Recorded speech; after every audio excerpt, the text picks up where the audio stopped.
It doesn't matter what your personal circumstances are. There's always something that isn't right near you, isn't correct, isn't laid out properly, that you could just fix if you wanted to.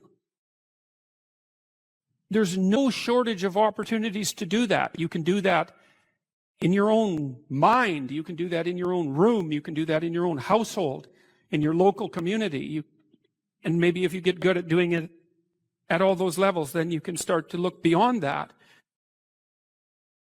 If you adopt an attitude that the role that you should play is to make things better wherever you are, however you can, that what would actually happen would be that things would get better wherever you are. The world shifts itself around your aim, because you're a creature that has an aim. You have to have an aim in order to do something. You're an aiming creature. You look at a point and you move towards it. It's built right into you. So that sets up the world around you. It organizes all of your perceptions. It organizes what you see and you don't see. It organizes your emotions and your motivations. So you organize yourself around that aim. And then what happens is the day manifests itself as a set of challenges and problems. And if you solve them properly, then you stay on the pathway towards that aim. And you can concentrate on the day. And so that way you get to have your cake and eat it too, because you can point into the distance, the far distance, and you can live in the day. And it seems to me that makes every moment of the day supercharged with meaning, because if everything that you're doing every day is related to the highest possible aim that you can conceptualize, well, that's the very definition of the meaning that would sustain you in your life. An uphill trajectory is actually even better than being somewhere good as far as I'm concerned, because one of the things that really makes your life meaningful is the clear realization that you're headed somewhere better than you are now. And then it's even better if you also understand that there's a direct causal relationship between the things that you're doing and the steepness of that incline.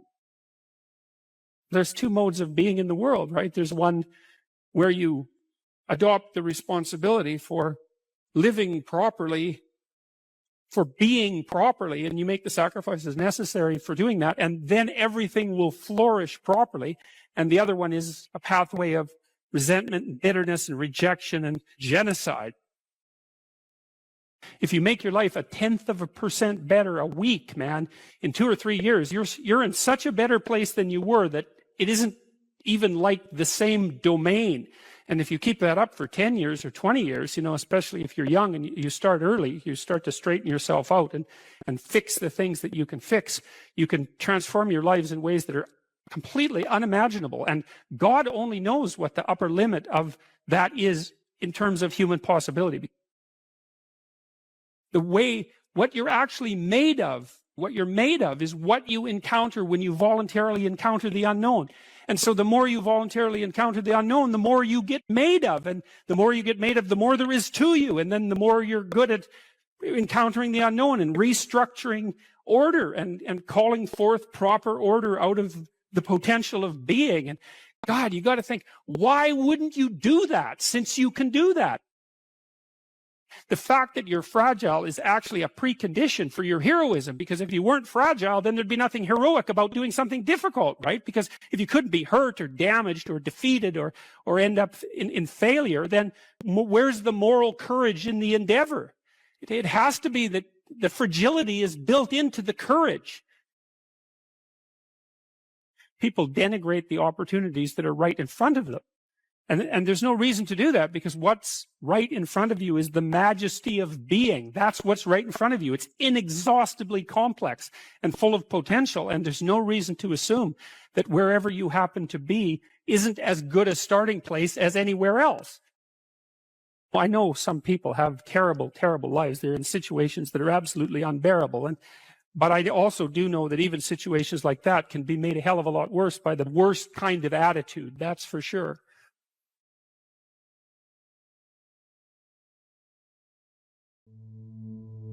Most creative people fail at producing their creative product and monetizing it, right? So your default position, if you're a creative person, is you're going to fail. And that's because it's hard to come up with something new, and it's hard to present it to the market at the right time. and it's hard to market it. Like, those things are really, really difficult. And so what successful entrepreneurs do is they just keep doing it over and over and over and over and over and over and over. And eventually, if they're fortunate, one of their ideas happens to hit the right place at the right time. And so that's also Darwinian in some sense. You know, you're creating all these little enterprises that are sort of alive. They're run by people, after all, and even if your idea is good, that doesn't mean it will be successful.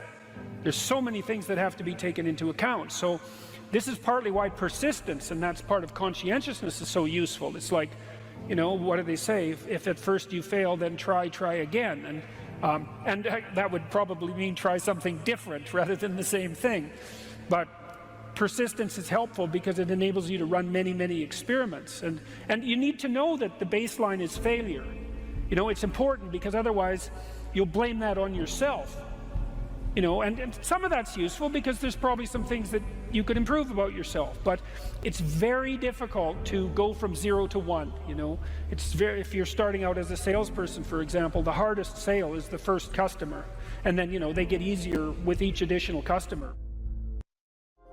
You got to know that there are differences in intelligence. It's really important. If you go into a job and you're not smart enough for that job, you're going to have one bloody miserable time.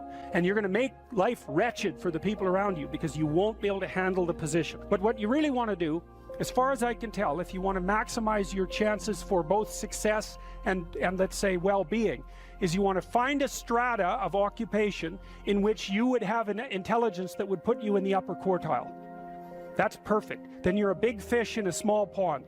And you don't want to be the stupidest guy in the room. It's a bloody rough place to be. So, and you probably don't want to be the smartest guy in the room either, because what that probably means is you should be in a different room.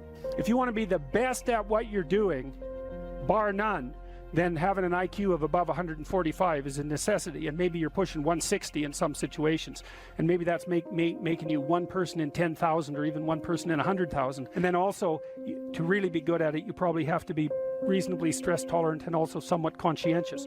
There's nothing you can possibly do to become more deadly than to improve your facility with language.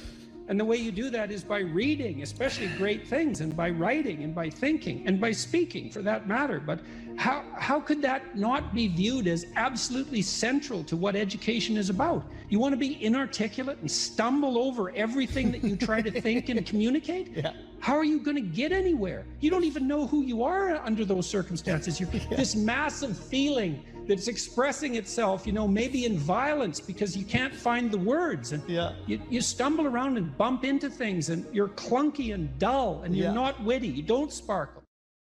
It's from the uphill climb that we derive our value, and I mean this technically.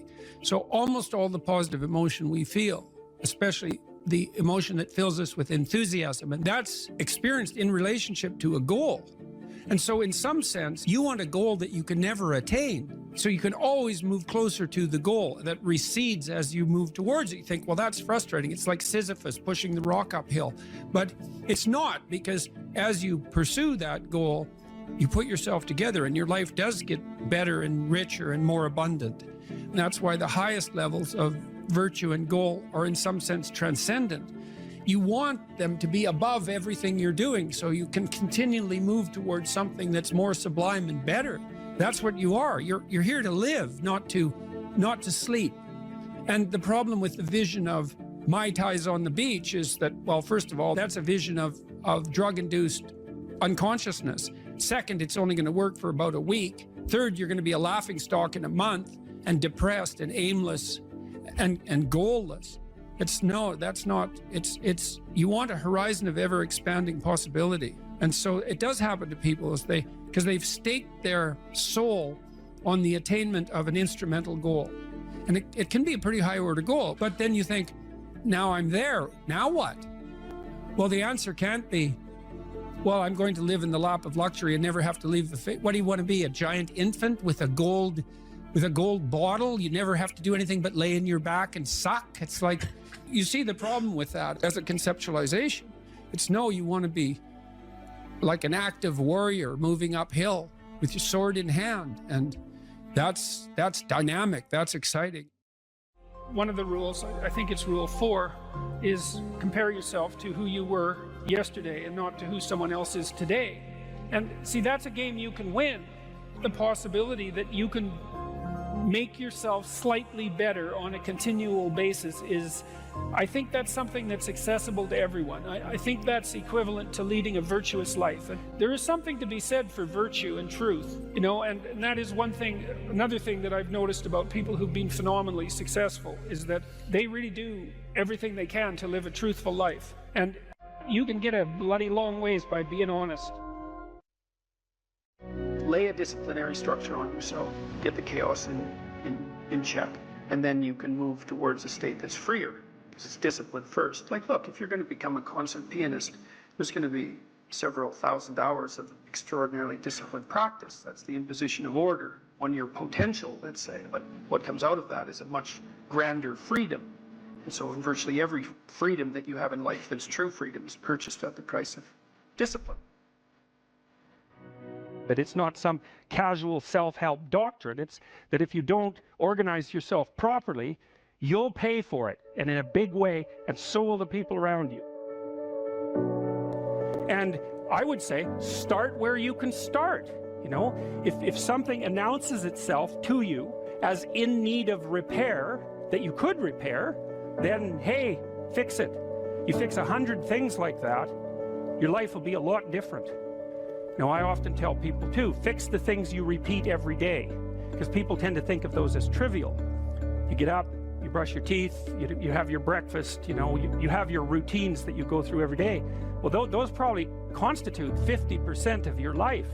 And people think, well, they're mundane, I don't need to pay attention to them. It's like, no, that's exactly wrong. The things you do every day, those are the most important things you do, hands down. People are afraid of the truth because often if you reveal it, it causes conflict in the moment. Telling the truth is definitely an adventure. Seeking for sure, but also telling. Another way of going about it is to just say what you think and see what happens. That's an adventure because you don't know what the outcome is going to be. So look, there's this old idea that it's necessary to have faith in the truth. And so here's a way of thinking about that. Someone asks you a question and you might think, well, here's the outcome I want, and so here's how I'm going to answer that question.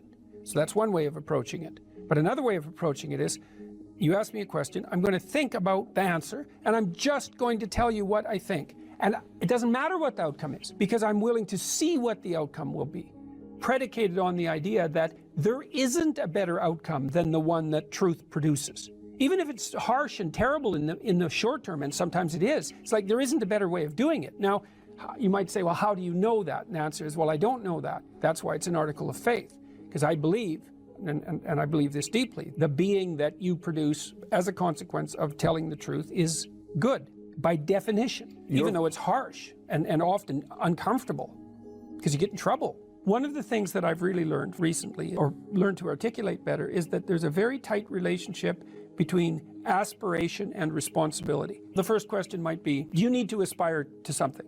And the answer is, well, yes, because you have to do something. If you just sit there, you'll die. You can't just sit there. You have to go act out in the world. Okay, so act towards what? Well, that's whatever your aspiration is. You have to have an aim. Okay, well, what should the aim be? Well, it should be something worth doing, let's say. Why do something that you don't feel is worth doing? What do you think's worth doing? Well, if you watch other people and you judge when they're doing something worthwhile, you usually judge them positively if you see that they're taking responsibility, at least for themselves. What, do you want to be completely useless so other people have to take care of you? That's pretty pathetic. And maybe you could get your act together so you're taking care of yourself and your family. And maybe you could even do better than that and take care of yourself and your family and your community. Well, good for you. That's responsibility, and that's an aim. Well, here's one of the things that's cool about that, is that your life doesn't have meaning without aspiration or an aim. Okay, so you need a hierarchy of values. There's got to be something at the top. It's got to be something important. If you don't have that, your life doesn't have any meaning. So if you criticize the hierarchy, or even the idea of hierarchy, you destroy the idea of aspiration, and then people have nothing. Well, that's not helpful. People are built for a struggle, and they're built for a weight, and you want to take on a heavy burden voluntarily. See if you can put yourself together. See what you can do out in the world while you're waiting to die. It's an all-in game. It better be worthwhile.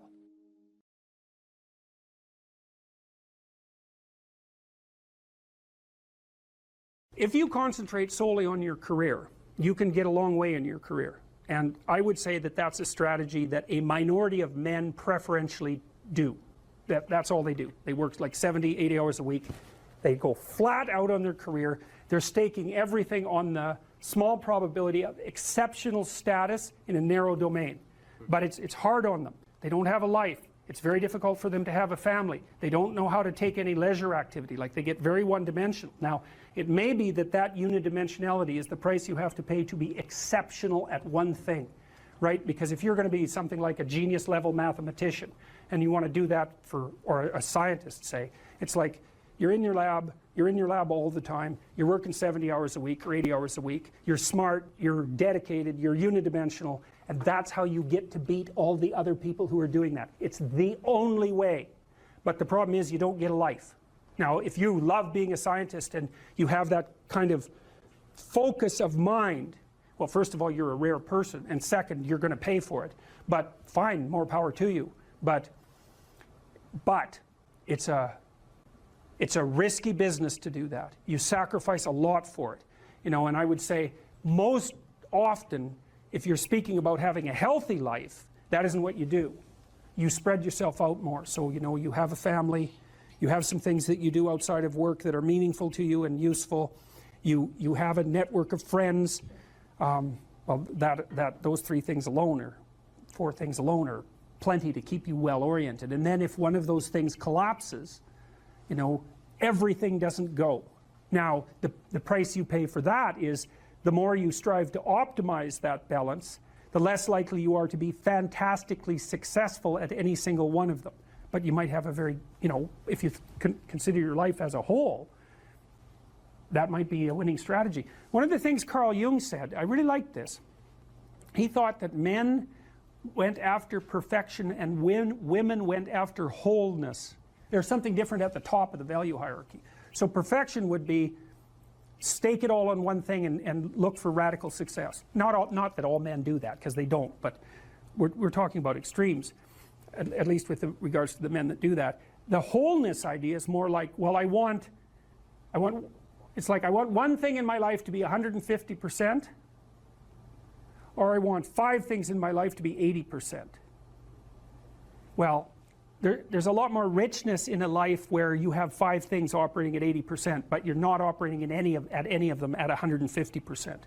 So, and I really believe this because I've watched men and women go through their careers now for a long period of time, and one of the things that, there's lots of things that produce this, but one of the things that I've noticed is that mostly women in their 30s bail out of unidimensional careers. They won't do them. They won't put in the 80 hours a week that they would have to put in order to dominate that particular area. And it isn't, the reason that they won't do it is because they decide it's not worth it. And no wonder, because why would that be worth it? You have to ask yourself that. It's like, well, you want to be an outstanding scientist. It's like, okay, really, that's what you want, because that means that's what you do. Because you're competing with other people, you know, they're smart, they're hardworking, and if you want to be at the top, you have to be smarter and work harder than any of them. And working hard means working long hours. I mean, it also means working diligently, but in the final analysis, it's also an additive issue. If I'm smart and hardworking and I can crank out for 70 hours a week, and you do it for 30, it's like, in 2 years, I'm so far ahead of you, you will never, ever catch up. And I think partly, maybe part of the reason too that women are oriented that way more than men, I think there's 2 reasons. One is socioeconomic status does not make women more attractive on the mating market, but it does make men more attractive. And the second is women's time frame is compressed, right? Because guys can always say, well, I'll have kids later, and they can say that till they're like 80. Whereas women, it's like, no way, man, you got to get it together by the time you're, let's say 40, but really probably by 35, but definitely by 40, because otherwise it ain't happening. And that's bloody dreadful. One of the common routes to extreme unhappiness is to want children and not have them. I wouldn't recommend that. You know, you see couples who are in their 30s. 1 couple in 3 over the age of 30 has fertility problems. That's defined as inability to conceive after 1 year of trying. 1 in 3. So it's worth thinking about, because people are very, very unhappy if they want to have kids and then they can't. Man, you're in the medical mill for 10 years if that's what happens to you. We've got a hypothesis that we're still working out that's supported to some degree by the relevant literature. So imagine that you're looking for a stable partner. right? So you might think, well, what do you want in a stable partner? And at least in principle, one of the things you don't want is too much mismatch between you and that person on the 5 fundamental dimensions. So for example, if you're really extroverted and you have a really introverted partner, you're going to engage in continual conflict about how much social activity the two of you should subject yourself to.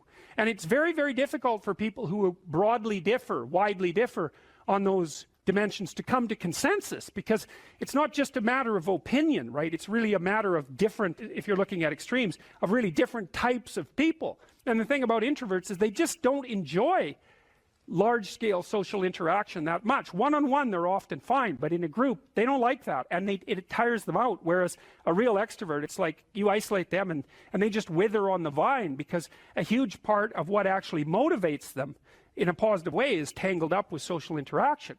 And so if you're an agreeable person and you have a particularly disagreeable partner, you're also going to run into problems, because the agreeable person will say whatever you want whenever, and the disagreeable person will say, well, I'd like to know what the hell you want for a change, and be much more harsh and much more demanding in the situation. And the agreeable person is going to find the disagreeable person harsh and unpleasant, and the disagreeable person is going to find the agreeable person wishy-washy and unable to stand up for themselves. And again, that's actually one of the primary sources of tension between men and women, because women tend to be higher in agreeableness than men. It's about half a standard deviation, which is quite a large difference by psychological standards. And so what that means, I probably haven't got the statistic quite right. If you have a group of men and women and you pick out random pairs, the woman is going to be more agreeable than the man 60% of the time. So that's not an overwhelming proportion, but it's reliable, and it's quite large by psychological standards. So there's the problem with agreeableness. With conscientiousness, well, if you're conscientious, you're industrious and orderly.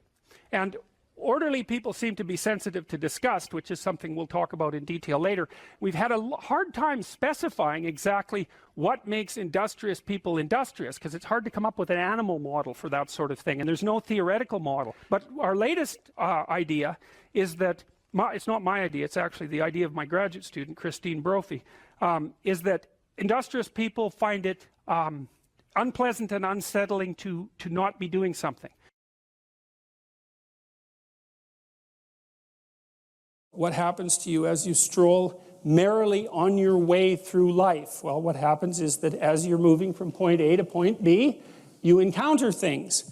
And people think that what they encounter are objects, but that's not the case. First of all, most of the things that you encounter, many of the things, are actually other people, and they're not objects. They're too damn complex. And even apart from the social world, the things that you encounter aren't objects. They seem to be something more like tools or obstacles. And I don't mean that we see objects and turn them into tools or obstacles. I mean that we see tools and obstacles, because what happens is that when you array yourself towards a goal, then the world transforms itself into things that get in the way of that goal, and three things. Things that get in the way of the goal, those are things you don't like. Things that facilitate your movement towards the goal, those are things that you like. And irrelevant things. And mostly you want irrelevant things, because there's just too damn many things. So the category of irrelevant is one you really like. So most of everything is irrelevant if you have a good plan. A few things are good because they move you forward, and some other things are not so good. You want to go around the not so good things if you can manage them, unless you like to run head forth into like brick walls, which is not particularly, it's a learning experience, but I wouldn't repeat it too many times. You want the world to array itself as a set of, we could say, tools. Now, what happens is that you have this perceptual system that's mediated by dopamine. It's the same system that cocaine activates, or methamphetamine, or the drugs that people really like to take. And it's the dopaminergic system that responds with positive emotion to indications that you've encountered something that will facilitate your movement towards a goal. And that's really important to know, because people tend to think that they're happy because they achieve goals, and that's not true. What's true, because as soon as you achieve a goal, then you have a problem, which is what's the next goal. And that's actually a big problem. You encounter that as soon as you graduate from university, for example. That's right. I made this joke before. Graduation day, you're like king of the university hierarchy, undergraduate hierarchy. Day after, you're unemployed potential Starbucks employee, right? So it's like, so obviously the accomplishment per se as a source of reward is problematic, because when you accomplish, you run the frame to its end, and then you have the problem of needing a new frame. So that's a problem. But if what you're encountering instead are things that will move you along your way, it's like, hey, that's great, and that's where you get your positive motivation. And so that's really thinking, that's so much worth thinking about. You can think about that for a year, and that wouldn't even be enough to think about it, because here's what it means. It means, in some sense, that the Buddhists are right with their claim about Maya, M-A-Y-A, which means that people live in an illusion. And what they mean by that is, well, you have goal, whatever your goal is, and that goal gives relevance to the world. And you could change the relevance of the world in a snap just by changing your goal. You can do that. And so then you think, well, it's sort of an illusion because you can just change it. Now, you don't want to push that line of argumentation too far, because even if the specific point can be changed, the fact that you're in one of these frames cannot be changed. And so you have to be in a frame, although you get to pick the frame. So there's still an absolute there, which is that you have to be in a frame, and that is not a trivial absolute. It's a very major absolute. So then you think, okay, all of your positive emotion is going to be experienced in relationship to the goal. Well, then we think, well, you could use some positive emotion. It's a good thing. Positive emotion inhibits anxiety and disappointment and frustration and pain. It does all that. Technically, it does that. That's why a football player with a broken thumb who wants to score a touchdown can go out there and, play the football game, even though it's a kind of an arbitrary goal, right? It's like, really, you're going to go out there and like risk your hand to fire a pigskin through some poles? It's like, well, you can say the same sort of cynical thing about most of the things that people do, but you can't say the cynical thing about the fact that they have to do things. So you have a point, you have your aim, you have your ambition, and then that's what turns the world into a potentially positive place. And here's the kicker. This is so cool. The higher the aim, the more the positive emotion. So that's you think, well, why should I bother? Why should I bother doing something lofty and difficult? It's like, because it's worth it. That's why. Because the alternative is stupid suffering. Because because what happens is, like, you don't need a framework in order to suffer. You can just lay there day after day and suffer, right? That's easy. So that's the default condition. If you don't have a lofty ambition, then you suffer miserably. And the reason for that is life is really complex, short, finite, full of suffering, and beyond you. And so you can just lay there and think about that, and it's horrible. And so that's not helpful. It's just not useful. And so, people often say life is meaningless. It's like, no, it's not. That's wrong. Because if it was meaningless, that'd be easy. You could just sit there and do nothing, and it wouldn't matter, right? It'd be like you were like a lobotomized sheep. It's just irrelevant. But that isn't what happens. When people say that life has no meaning, that isn't what they mean.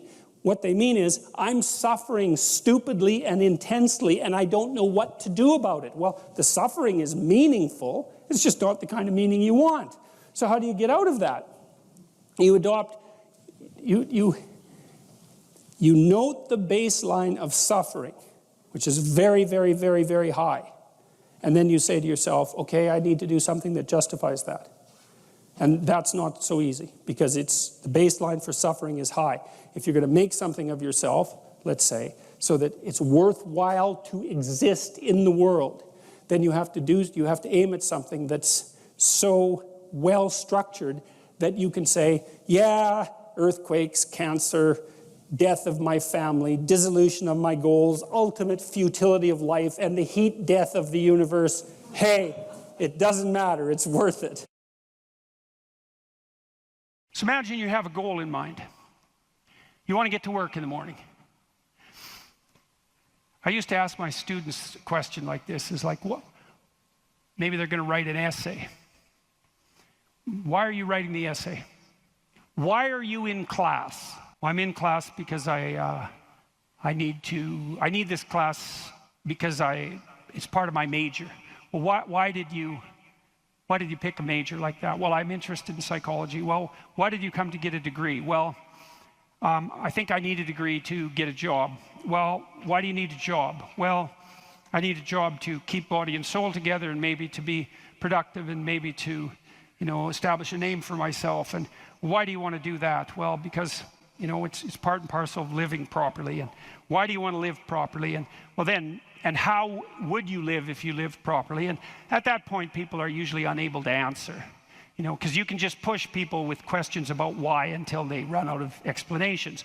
But the point is that you're always doing whatever you're doing because what you're doing is nested in a sequence of goal-directed actions. And those can be more or less sophisticated. If you're not very sophisticated at all, the nesting might be like 2 structures deep. Maybe you're, you're bored and you want to go get drunk, and why? Well, because you don't want to be bored. And if someone pushes you a little farther than that, you hit them.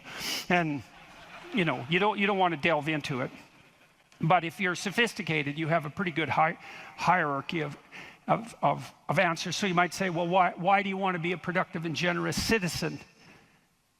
And like I said, people usually bottom out there. But you could say, well, that's part of reciprocal altruism. And if I'm productive and generous, then that'll encourage other people to be productive and generous. And if we're all productive and generous together, then there'll be more for everyone, and we'll all get along better, and we'll get along for a longer period of time, and that'll make us all more stable, and that'll make our societies better.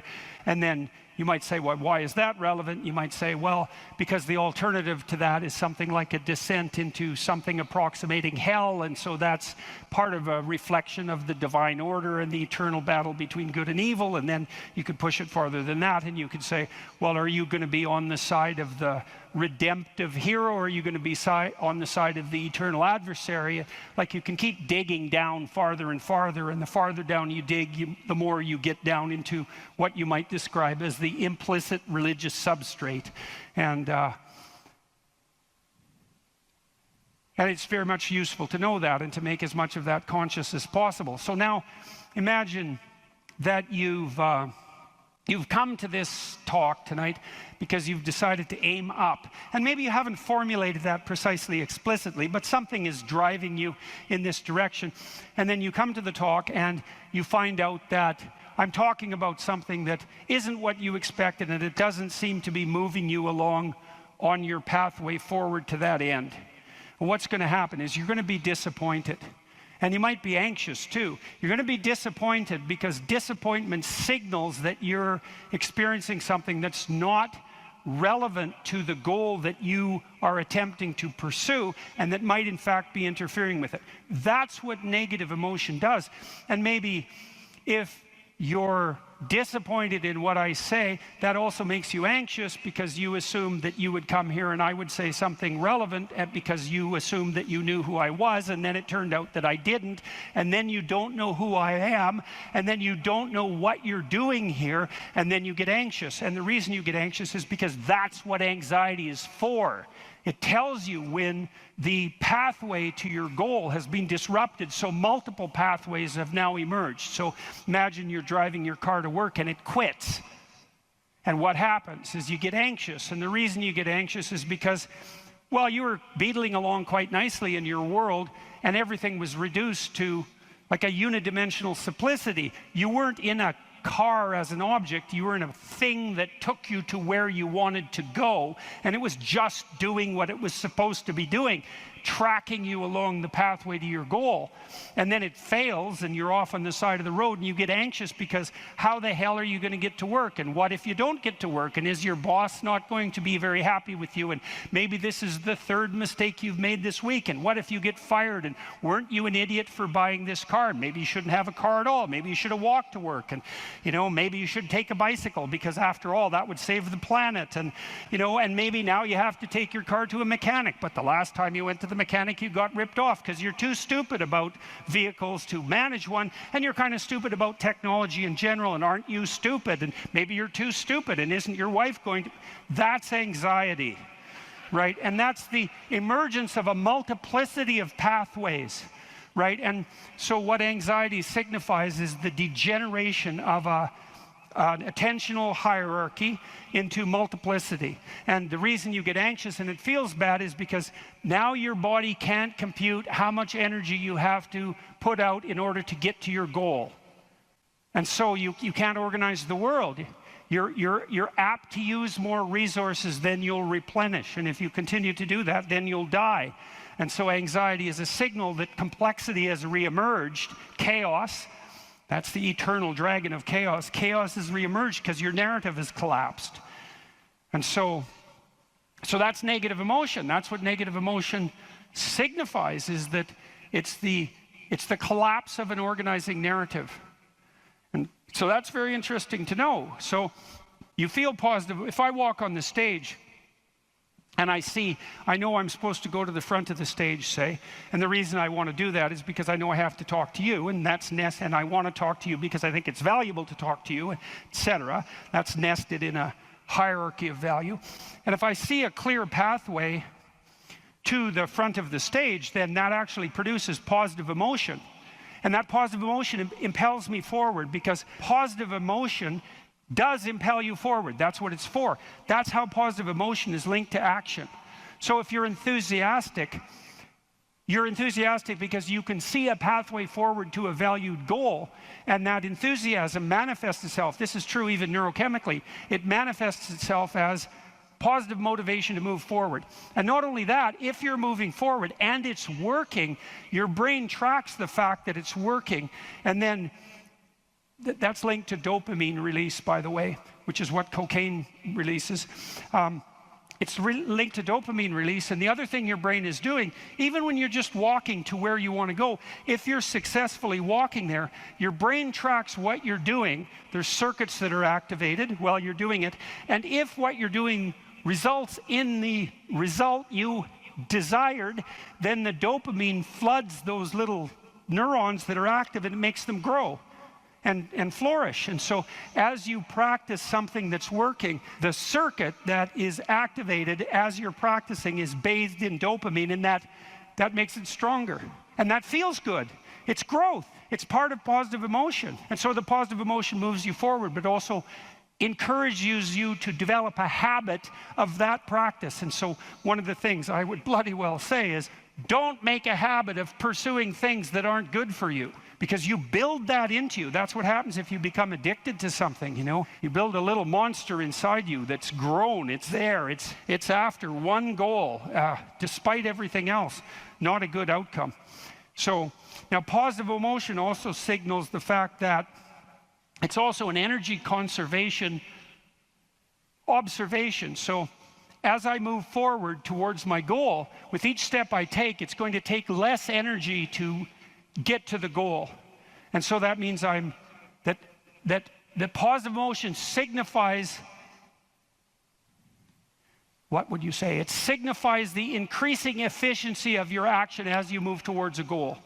So negative emotion signifies the fact that things have got too complex for you to manage, and positive emotion signifies that you're approaching your goal and becoming, and that there's less demand on energy output with every step forward. And so that's emotion. And that's pretty much worth knowing. And then what happens when you're watching a movie is you infer the goal of the protagonist, or the villain for that matter. You infer the goal of the character that's being portrayed on the screen. You adopt that goal as your own. Then you play out the emotions in your own body, which mimics the structure what would you call the character that's being portrayed on the screen, and you live that all out inside you. And that's also how you understand other people, right? You don't listen to someone and then figure out what they're saying and then infer what they're thinking. That isn't how it works. What you do is you listen to someone till you figure out what they're up to.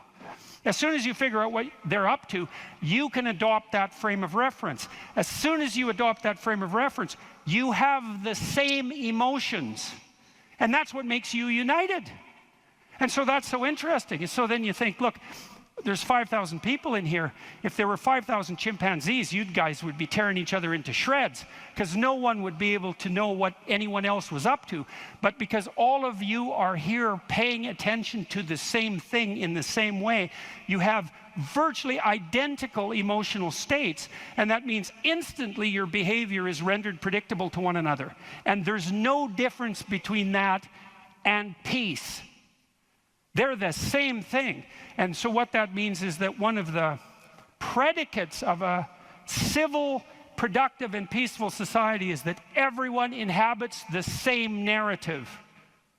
And you might say, well, we don't need the same narrative. It's like, yes, we do, because if we inhabit a different narrative, then we're running emotionally in different directions, and we will not understand each other, and we will run into conflict, and that conflict can become deadly at the drop of a hat. And so it's a precondition for a civil society that everyone is united in the same narrative. And then that begs the question, right? What is the narrative insofar as we're unified? And another question, which is, what should the narrative be? Right? Now, the postmodernists figured out that we looked at the world through a story, but they said their mantra is they became skeptical of meta-narratives, which are uniting narratives. And that's all well and good to be skeptical about meta-narratives, but you run into the problem of internal disunion, because if you don't have a uniting narrative, then you're divided against yourself, and you run into the problem of social disunity, because if we're not looking at the same thing for the same reason, then we can't get along. And those are big problems. Now, the way the postmodernists glided over that immense cataclysmic problem was to offer the proposition that the narrative that unites us is just one of power and oppression, right? And that the fundamental motivation that guides, first of all, even your internal organization, your own internal tyranny, you know, you're oppressing your id or your natural self. And then if you establish a relationship with someone like a marriage, well, that's just a manifestation of patriarchal oppression. And if you organize a business relationship, it's a relationship of mutual exploitation, and so far and so on, all the way up the political hierarchy, all the way back into the past. A more dismal view of human existence couldn't possibly be formulated. And I always think about it as a kind of implicit confession. It's like, so you think the world's all run by power, do you? Okay, I know what game you're playing and attempting to justify, and it's completely bloody preposterous, because first of all, if you tyrannize yourself, you're going to be one miserable creature. Plus, you're going to rebel constantly, as you already know. I'm sure all of you have tried at one time or another in your life to force yourself to do something with a whip, so to speak, and what you instantly find is that you're so condemned to be free that you'll even resist your own tyranny, right? Try telling yourself to do something and see if you do it. I'm going to go to the gym. That's New Year's. I'm going to the gym 3 times a week, 2 hours a day. It's like, no, you're not. You're going to last like 3 days. And then you're going to find an excuse. The rebellious part of you is going to find an excuse, then you're not going to do it. And it's a bloody mystery, isn't it? Because you'd think you could tell yourself what to do. Because otherwise, who are you? You know, you're the part that told yourself what to do, but you don't listen, so what the hell's that part? That's you, that's for sure. So you can't even tyrannize yourself with any efficiency. And then if you're married, men, you're married, try tyrannizing your wife and see how well that works. And like, it might work for 10 minutes, but she's not as big as you, but she's a lot sneakier. And you have to wake up with her tomorrow morning. And so even if you do win the fight, which you won't, she's going to bloody well take it out on you the next day, and no wonder. And so you're bound in that relationship by the necessity of continual iterative interactions, right? And they have to be moderately peaceful, or you're going to tear each other into shreds. And if it's constant conflict, you're both going to just exhaust yourself and die. So how the hell is that going to work? So it has to be at least mutually reinforcing. And maybe if you really got it together well, you could interact with each other in a way that improved your interactions across time. And maybe you're wise enough so that if you were on that track, the way you would experience that in the moment would be as exactly the kind of relationship you'd want to have with someone. And that would be something like the spirit of play and romantic love. And that would be the manifestation of an instinct that orients you across time properly in a relationship in the moment. And that's such a wonderful thing to know, right? That instinct for play and romantic love might be the voice of the wisest instinct you have, the deepest orientation to meaning that you have. You know, because there's nothing more delightful in a marriage or in a family, if you have children, than to be able to engage in something like voluntary play. And you know, if you could have the world set up the way you would want it to, if you had any sense, wouldn't it be something if mostly what you did was something akin to play? And that's equivalent. Christ in the Gospel says, know that unless you become like a little child, you'll never enter the kingdom of heaven. And what does that mean? It means to rediscover that intense immersion in life and that capacity for play that characterized us all as children, that we can't maintain because we have to mature, but that we could rediscover as adults if we were sufficiently wise and careful. And so, and then, you know, if you have friends, it's like, well, you tyrannize your friends? Well, then you don't have friends. You're just a bully with henchmen. And as soon as you stumble, they're going to stab you in the back because you surrounded yourself with craven psychopaths. They're just going to wait for the moment to take you out. That's not a friendship, obviously. And if you're running a business, and those of you who've run businesses who have a clue know this is true, it's like, what happens if you rip off your customers? Well, you can get away with it once or twice, but word gets around in no time flat, and then you're just done and bitter and resentful because your idiot machinations didn't work. But if you engage in fair trade and you're reliable and you deliver what you promised and you're half decently good to your employees and the people that you work for, then they're going to be pleased with you, and they're going to come back and they're going to talk to their friends about how well you did, and you're going to flourish. And none of that's arbitrary. You know, that's all guided by the manifestation of a certain form of attentional priority, right? You go to your customer's house, maybe you're a plumber, and the first thing you do is you listen to their damn problem. And so at least you have enough sense to engage in dialogos, right?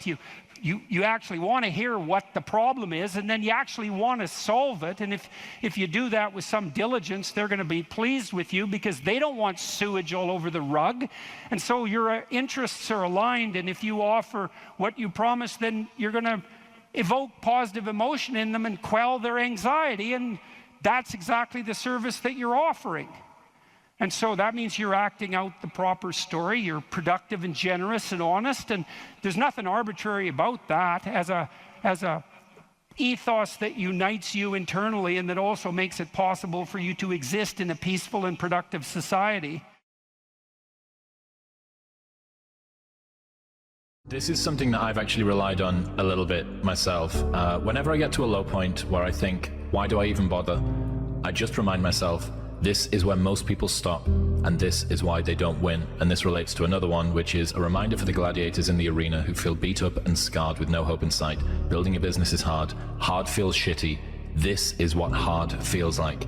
And this is why most people can't do it. But you can. Most people do is they back away from adversity. But if you want to see if you're a brave person, wait when things go completely to pieces, when things are the worst, when your very best deal falls apart and your rent is late and you're tired and you're sick and everybody is mad at you and your car doesn't work, then it's the person that picks themselves up and says nothing is going to stop me. You want to become best, you want to become champion, and now you want to say like you're tired?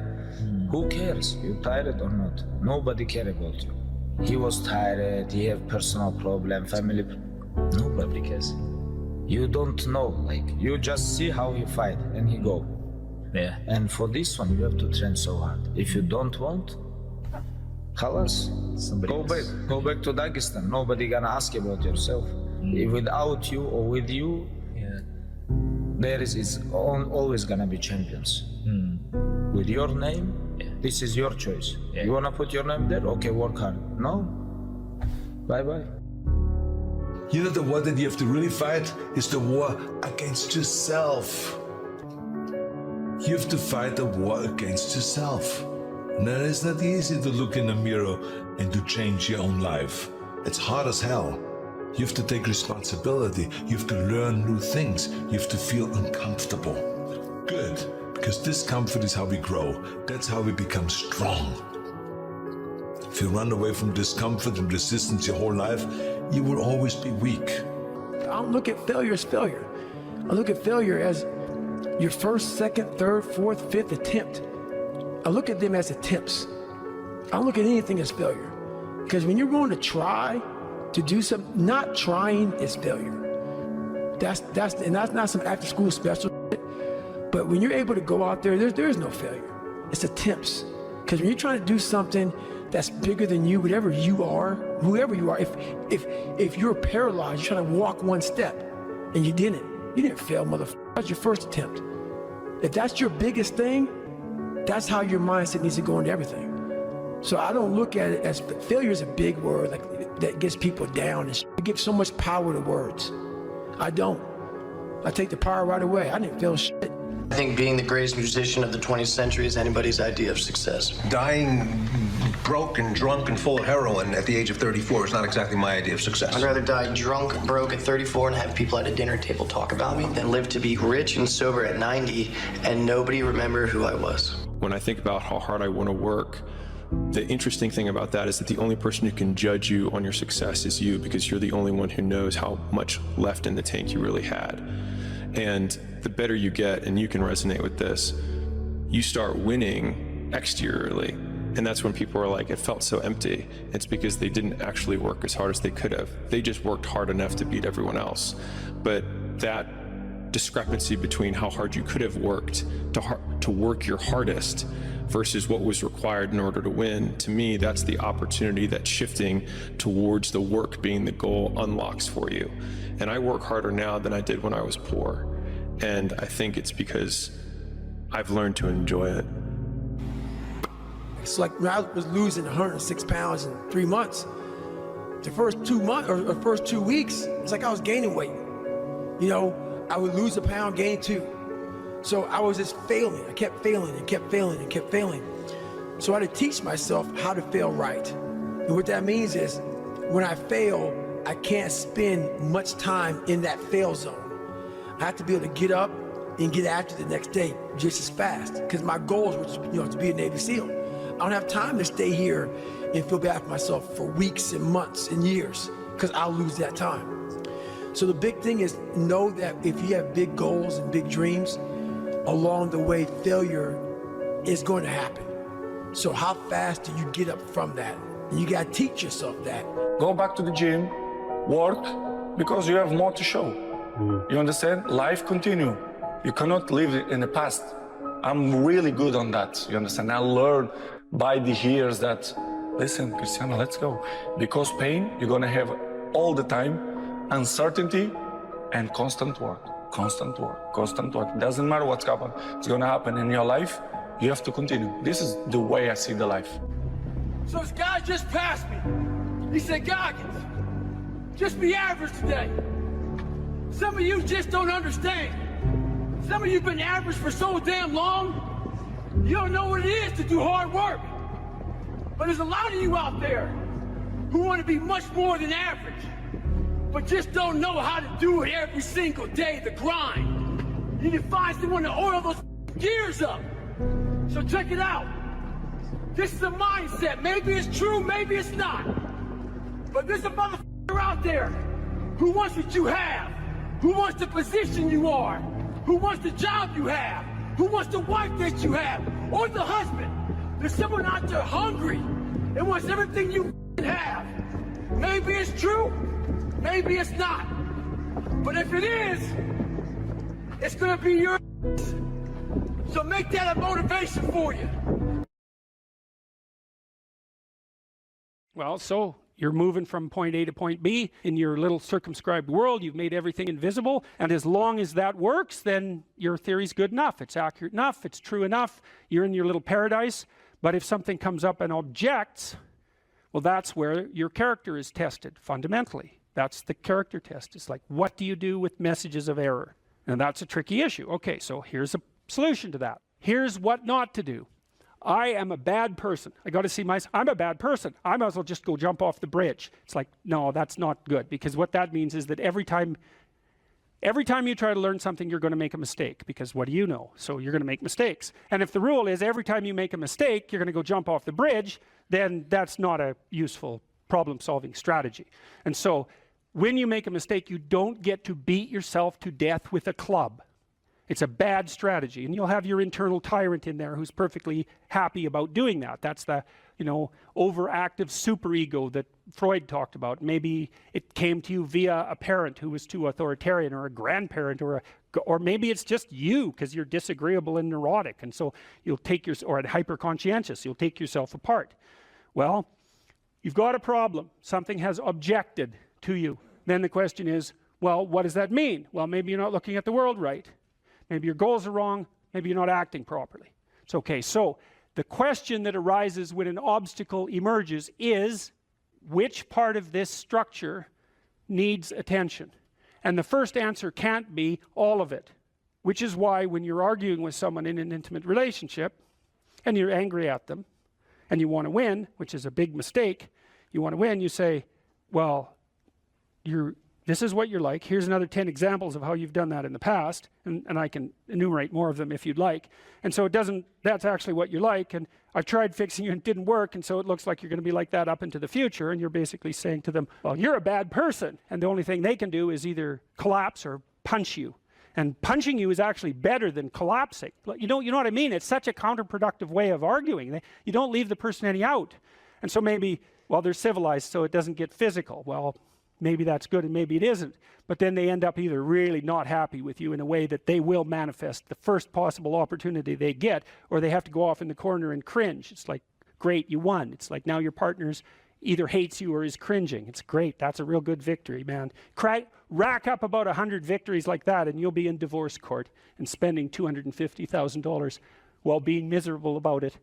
Yeah. So anyway, something objects to you and you think, okay, well, I need to take myself apart, right? Because there's a piece that's broken somewhere, and then you might think, well, let's assume it's a little piece to begin with. That's the right mechanism. It's like, okay, you got a C-. That doesn't prove that you're stupid. Now, it implies that you might be stupid, but it doesn't, right, really, it does, and that's why you don't want to look at it. Maybe it implies that you're lazy, or implies that you're ignorant, or like it implies all sorts of terrible. Might imply that you're a bad person even. But you don't want to leap to that, and that's sort of the proclamation of innocence before guilt. Assume that you're the least amount of reprehensible and ignorant possible. And so then you look at the micro routines. It's okay, well, I got a C- in this course. Maybe I should study for that course 15 minutes more a day for the next 3 months. And then you ask yourself, do you think you could do that? No, I'm too useless. Okay, how about 15 minutes every second day? You think you could do that? You put it in your schedule, like 15 minutes every second day in the morning. And that's, well, you think, well, what's wrong with me? Well, I'm not very good at managing my study schedule. That's not quite down here at the behavioral level, but it's pretty close, because what you can take an action. You can open up your schedule and you can say, well, I'll mark 15 minutes aside. Then you can practice doing that. It's pretty low level in the hierarchy. It means, well, you're still not a horrible person. You just got to polish up your work ethic. And so what you want to do is it's like the old adage, you got to stand up for yourself, but you don't want to make unnecessary enemies. That's a really good thing to know. It's like, shut the hell up most of the time, but now and then you don't shut up because it's time to say something. You don't want to make unnecessary enemies, though. Well, you don't want to take yourself apart any more than is absolutely necessary. Start little, and you do that with people around you too. Like if you have a child, and the child does something that isn't right, then you think, okay, minimal necessary intervention. What can we do to decrease the probability that that's going to occur in the future? That's a good thing to know with children. It's also a good thing to know with your partners. You're having an argument with them. It's like, okay, what the hell do you want? What's the minimum thing you can request from them that would satisfy you? And the evil part of your soul is going to be, I want them cringing in a corner. It's like, yeah, get that stuff under control, man. See if you can figure out what that person could offer you that would be minimal that you would accept. And then tell them that. It's like, here's the words I would like you to say in the apology I would like you to formulate, assuming that you think you did something wrong. We have to argue about that because maybe you didn't. But if you did, I want to specify it precisely and narrowly, and I want to give you an escape route. And you know, you might only be able to do it badly because you're still mad. So you apologize half-heartedly. It's like you get a pat on the head for that. Good. Next time it'll be 51% not half-heartedly, right? So it's careful training. It's careful training of yourself and other people with the goal in mind, but also with the least amount of harshness possible. And then the other thing to do as well, and this is also true for you, and this is something I learned from studying the behaviorists, is like watch the people around you like a hawk. Whenever they do something that you think is good, you tell them. That's wisdom, man. You'll get so far with that you cannot bloody well believe it, because most people, you know, they're afraid of any number of things, but one of the things they're really afraid of is that now and then they'll creep out of their cynical shell and try to do something good. You know, it's like they're popping out this thing that's unbelievably vulnerable. They'll try to do something good and creep right back into their persona, and they'll look around, see if anyone noticed, and sometimes they'll get punished for it, and then, well, then they won't do it again. So don't do that. But then now and then you think, hey, I saw you do this. That was actually pretty good. And they think, oh, wow, someone noticed. You know, it's like, wow. And then they'll think, yeah, I could do that again.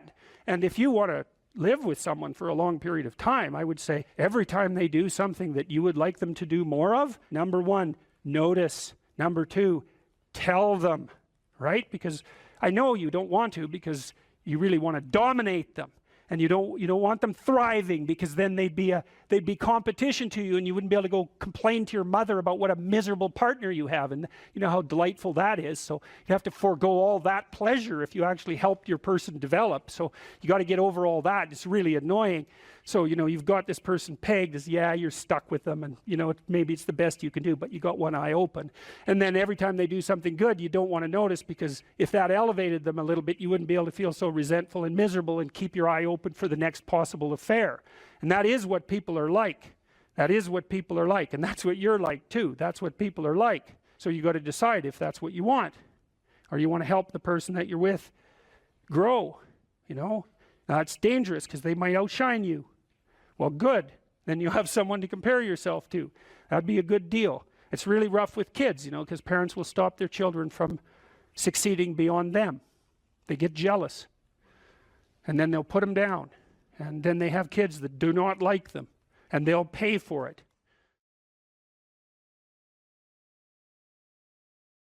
When my clients first come to see me, one of the things I often ask them is, okay, well, let's say you look a year ahead. What do you want? What are we aiming at? What would your life isn't the way you want it to be. How would it look if it was the way you wanted it to be, or at least partly that way? Then we aim at that, right? And we look for impediments, psychological impediments, fears, avoidance strategies, that sort of thing, and we develop strategies, and we try to move towards that, I would say, ideal. All right, to understand the categories of myth, we'll say, we have to understand something about the nature of categorization. Now, categorization is a tricky thing, and we're going to run through some complicated ideas relatively quickly. You know, you think you put things in the same category because they're similar, but the problem is that, first of all, that's not an answer. It's just a restatement of the initial proposition.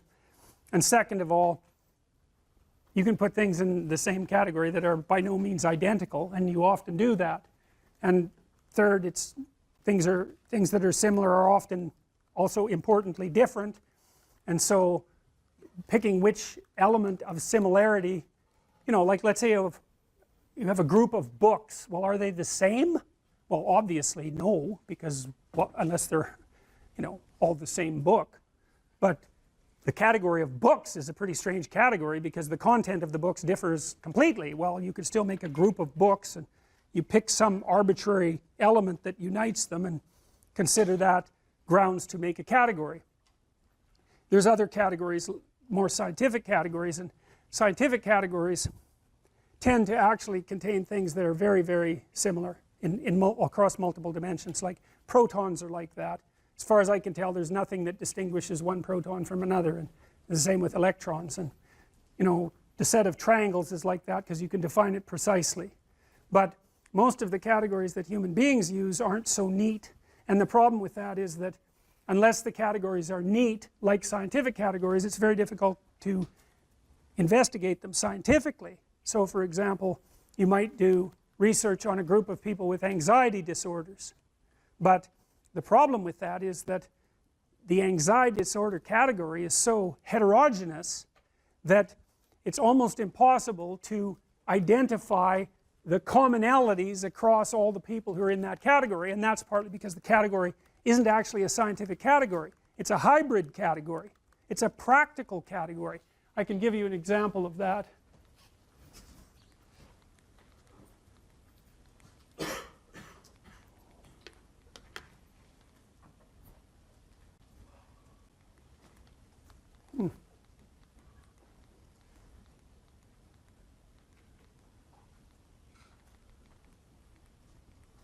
No, I can't because I must not have saved it. Anyways, many of the DSM categories, so these are categories for psychopathology, require, if you're part of that category, imagine there's 7 symptoms that you could have, or 8 symptoms that you could have that would put you in that category, like antisocial personality. 8 symptoms: you steal, you kick, you hit, you bite, you know, you're abusive. I don't remember the categories precisely, but you can be in the category if you have symptoms 2 through 5, and you can be in the category if you have symptoms 6 through 8. They aren't the same symptoms, but you're in the same category. And you think, well, how the hell can that be? Well, that's a family resemblance category, roughly speaking, and lots of the things that we use are family resemblance categories. There's a prototype, and then if you have enough of the features of that prototype, imagine the prototype has 10 features, and if you have 6 of those features, you get to be in that category. But it means that the category is actually quite diverse, and that's one of the problems that plagues psychiatry as a science and clinical psychology as a science. It's a really big problem, because if the categories aren't homogeneous, then it's very difficult to draw conclusions about the members of the category. And the psychologists and the psychiatrists claim that those are scientific categories, but they're not, and they can't be, partly because they're aimed at the classification of health or ideal versus non-health or non-ideal, and partly because they play multiple roles, eh? I mean, the category isn't there just to provide neat demarcations for scientific study. The category is there to give people a language to talk about certain sets of symptoms, to diagnose, because, you know, when you come in and you have a set of symptoms, you might want to know what they are, so that you also know what they aren't. It's really a relief often to find a diagnosis. And then of course the diagnosis has certain implications for treatment and for billing and for all of that, so the category has to play all of those roles. So there's multiple types of category, and the categories that we're talking about in relationship to mythology aren't scientific categories. They're categories about the world construed as a place to act. So here's a way to think about it. You're always looking at the world through a framework of reference, and you have to do that because there isn't very much of you. You can't see the whole world at once, and in fact the amount of the world you actually see is so small you can't believe it. The central part of your vision is zipping around, producing a pretty high resolution representation of exactly what you're looking at, but outside of that center, like if I look at you, I can't see her eyes. I can see her glasses, but barely. I can't even tell whether you're male or female. The person past that, I can't see at all. Now you don't notice that, you know. You don't notice that you're that blind because your central vision is always popping around, illuminating that tiny space. But you're so damn blind, it's just mind-boggling. And I'm sure some of you have seen the Invisible Gorilla video, you know, where a gorilla comes into the video and you don't notice, which is somewhat shocking because you would think that you would notice a gorilla. But what happens is that you actually don't notice something unless it interferes with what you're doing. And because what are you going to do? Notice everything? You can't do that. You can hardly notice anything. So what you do is you pick something to focus on. It's usually something that you value, because why else would you focus on it? So that means that your value system determines the direction of your perception. Bloody well think about that for a minute. That's a Buddhist idea, right? People live in a kind of illusion, and sometimes that illusion causes suffering, and they can transform the way they look at the world, and that can release them from their suffering. But the idea that you do live in an illusion, well, I don't know if it's exactly an illusion, but you certainly do live within a framework of perception that's determined by your values. Now that is so weird, you know, because we never think of the world as something that reveals itself through our values. But of course it does, because you look at what you want. You aim at what you want, and once you've aimed, the world lays itself out for you, and that's exactly how perception works. That's why I represented it this way. You're always somewhere, that's point A, and that's somewhere in some place in some time, and you always have some notion about what you want to have happen next. You know, you're going to go to the next class maybe, you've got a plan after this. In this class you have a plan, you're hoping to learn something, I presume, and maybe you have a goal with regards to a grade, and that's nested inside your desire to get a degree, and that's nested inside your desire to be educated and to have a career and have a successful life. So attending to me at the moment, the reason you're doing that is because all of those values exist within you simultaneously, focusing your attention. And so you're attending to me and not to something else, assuming that all of you with your computers open aren't surfing the web, which you might be, but assuming that you're focusing, whatever you're focusing on is directed by what you value. And some of that can be unconscious. In fact, a lot of it is unconscious, because you know it's very difficult for you to get control of what you pay attention to. You know what that's like. You're trying to study, it's kind of a boring paper. Christ, your attention is just like everywhere, you know. Maybe you'll vacuum under the bed instead of doing the reading the paper, you know. You can't get a grip on that thing, so your attention has an autonomy. And that's another psychoanalytic idea, you know, because you kind of think, well, you're in control. It's like, really? You ever try telling yourself what to do? How does that work for you? I'm going to go to the gym 3 times a week. Right, sure you are. Yeah, I'm going to quit eating sugar for a month. It's like, how long does that last? It's like 15 minutes, and you're eating like 3 chocolate bars. So, you know, one way of conceptualizing yourself is that you're one speck of dust among 7 billion. And when you conceptualize yourself that way, you might think, well, what difference does it make what I say or do? And that's actually quite convenient for you, because if it doesn't matter what you say or do, then you don't have any responsibility and you can do whatever you want. The price you pay for that is a bit of nihilism, but if you don't have to shoulder any responsibility, that's a small price to pay. That's the underground motivation for nihilism. But the other way of looking at it, and this is actually the accurate way of looking at it, is that you're in a network. You're a node in a network, and so you can do a little bit of arithmetic very rapidly and just figure out how powerful you are. You know 1,000 people.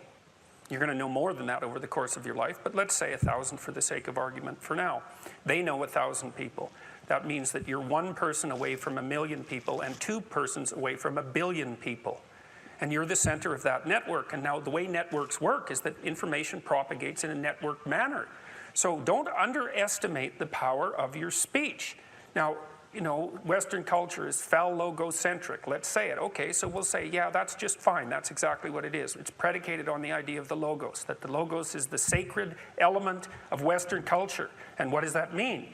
It means that your capacity for speech is divine. It's the thing that generates order from chaos and then sometimes turns pathological order into chaos when it has to. Don't underestimate the power of truth. There's nothing more powerful.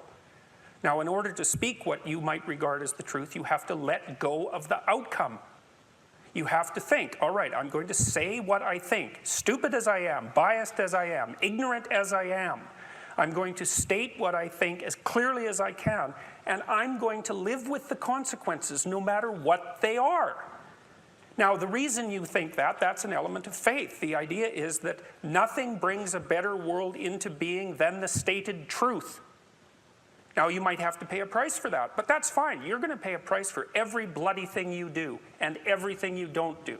You don't get to choose to not pay a price. You get to choose which poison you're going to take. That's it.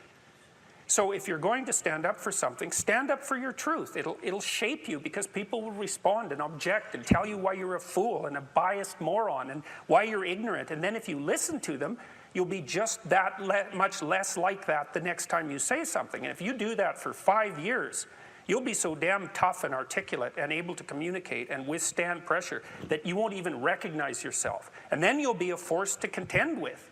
And you don't get to wait until, because I get letters like Gad Saad gets all the time too, from faculty members in particular, and they say, well, you know, when I get tenure, it's like, then they think, well, when I'm an associate professor, and then they think, well, when I'm a full professor. It's like, if you're a professor already, you're like the most protected person in the history of the planet, you know, and you need, well, okay, but one of the things that indicates is that it's almost impossible to provide people with enough protection so that they feel safe to speak.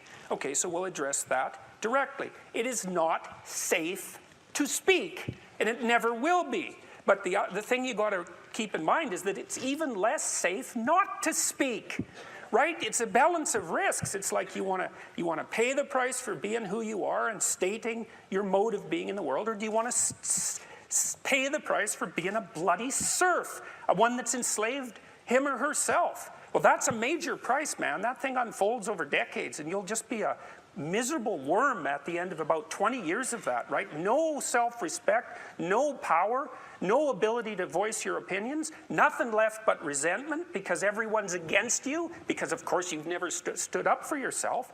It's like, say what you think carefully, pay attention to your words.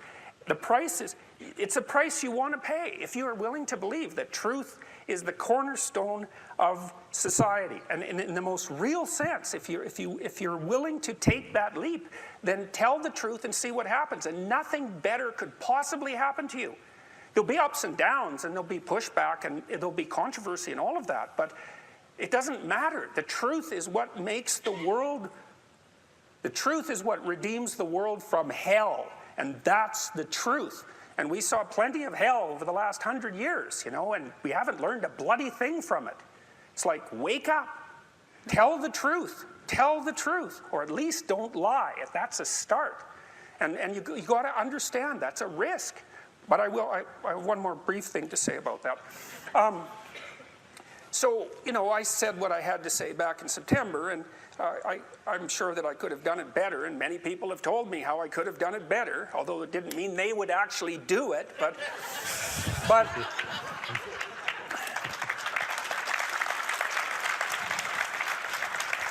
and you know, my job was at risk, serious risk, for about 2 months, and it destabilized my family, who've been very brave about this, so like, thumbs up to them, man. They've just stood by me. But here's the optimistic news, is the university has left me alone completely. I shook hands with the dean 2 weeks ago. We're on friendly terms. They don't want this to go any farther than it has already. The students were tremendously welcoming when I came back to teach in January. I haven't had a single negative incident at the university. And I've received thousands of letters from people all over the world, all of which have been in support. I've received 2 negative letters. That's it. 2. So the people have an inchoate longing to have the sort of thing that we're talking about articulated. And so don't be thinking you're alone. It's just that people can't talk, they're afraid to talk, or they don't know what to say. And those are real problems. So if you're reasonably articulate, like, start talking and sharpen yourself up. I mean, the enemy is a cloud. They're a cloud of gnats. They're only courageous in groups. They're only courageous in mobs. If you stand your ground and don't apologize and articulate things properly, they'll disperse around you like they're not even there. So most of it's illusion. So don't be afraid, but be afraid of the right thing. And the right thing you should be afraid of is not saying what you say, because that's the same as not being. And here you are, suffering away. You might as well be at the same time. At least then there's something to you. So.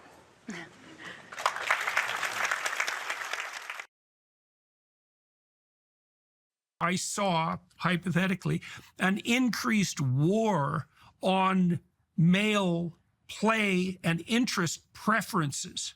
that made itself manifest, I would say, with the hyperfeminization of the school system.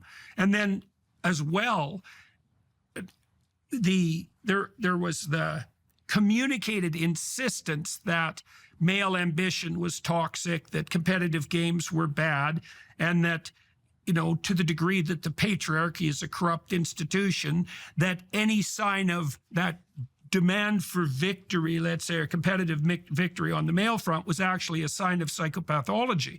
So I think part of the reason that the boys have been demoralized or are failing to participate is because they've been demoralized, and that's provided them also with an excuse to be irresponsible.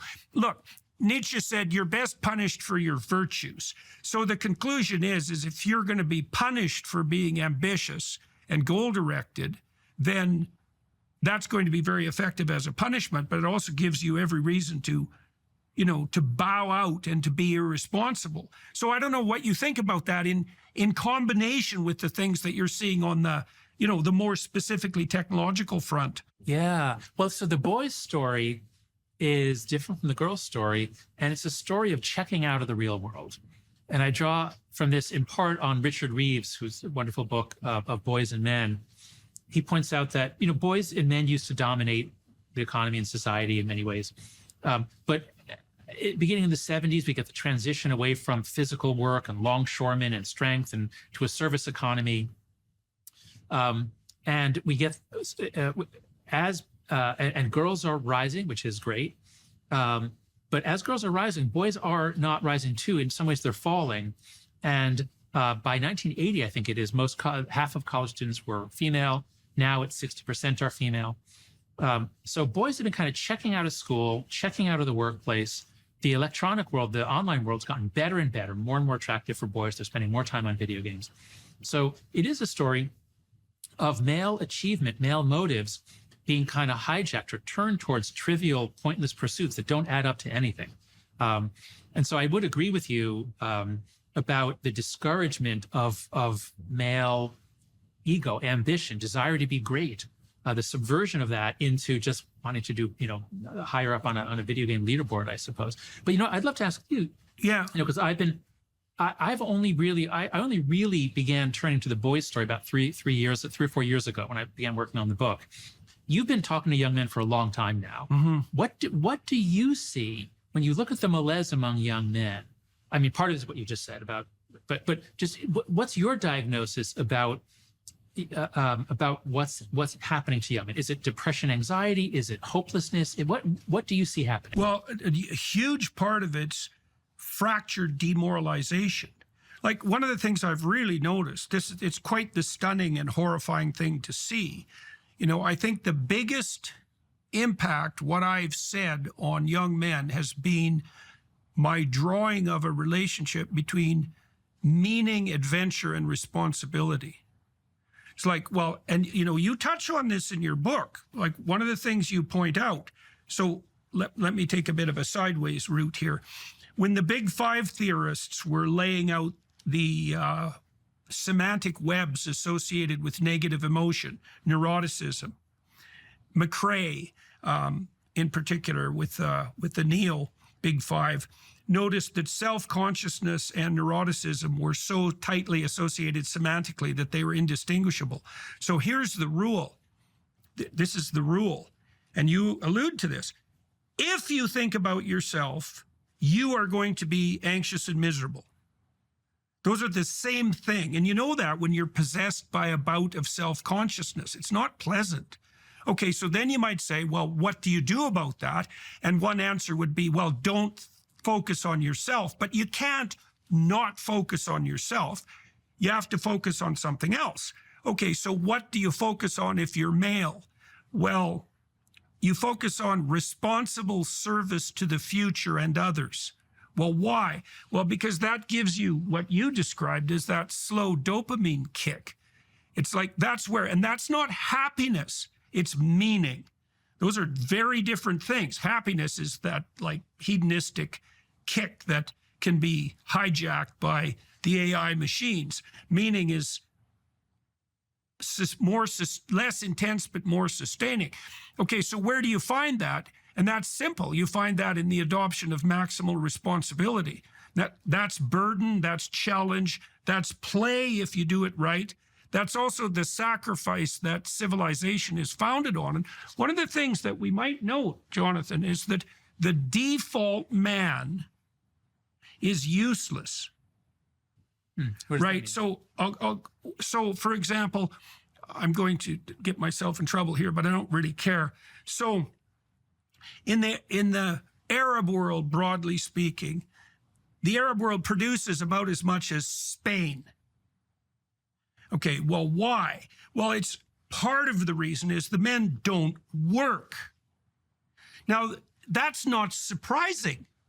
What's surprising is that any men ever work, because work is difficult and it requires sacrifice. And so the question is, and this is the anthropological question, the question of initiation, how do you socialize and civilize men? Because the default is going to be trivial hedonism. Of course it is, because it's easier. Of course it's going to be the default. The default's always what's simpler and more fragmented. Well, you tell them a story of heroic responsibility, and you draw, even more importantly, you draw a connection between responsibility and adventure. You know, and so it's so interesting because so many men have reflected this back to me, and I literally mean thousands. Because I've said, you know, what you do is you look for the maximum burden, and you note that in service to that, you find meaning. And so you can do that with truth. You can do it with responsibility. And the young men will come up to me, and they do this daily, I would say, and say, you know, 5 years ago, I decided I was going to start taking responsibility for myself and tell the truth. And like everything's changed in consequence, everything.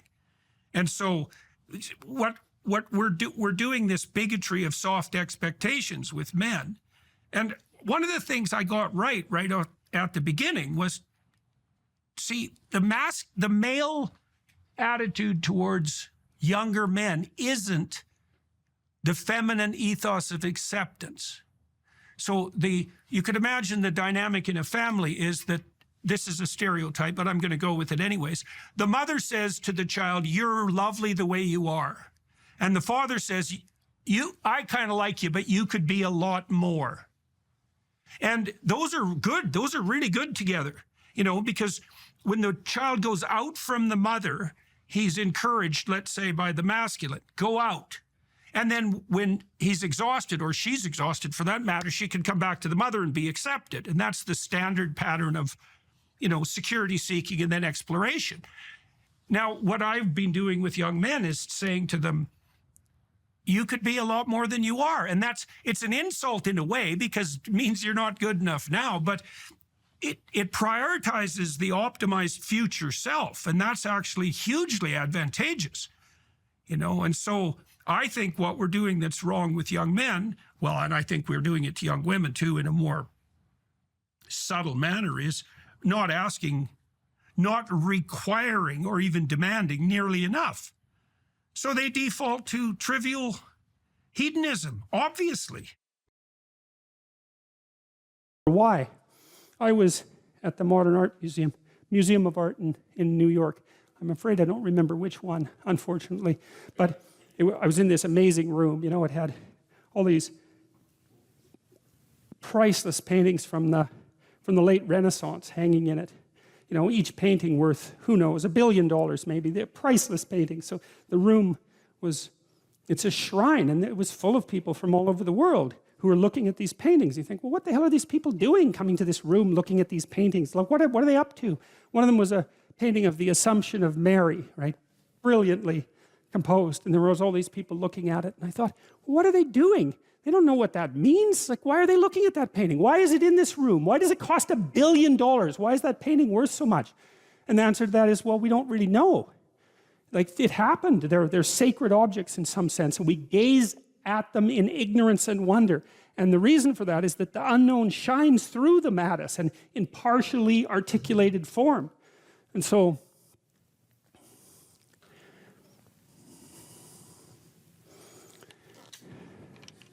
well, that's the role of art. And that's the role of artists, you know? And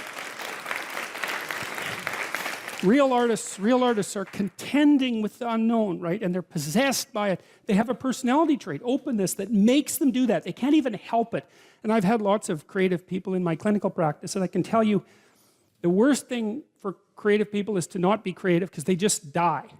And because it's like maybe you're a tree with a few major branches, you know? That's your personality. So if you're extroverted, man, you can't be cut off from people because you just wither. And if you're agreeable, you have to be in an intimate relationship or you die, you know? And if you're conscientious, man, and you're unemployed, you're just going to eat yourself up because you have to have a duty and you have to carry a load because you just can't stand it otherwise. And open people have to be creative. They have to be, because otherwise they die. They don't have any vitality.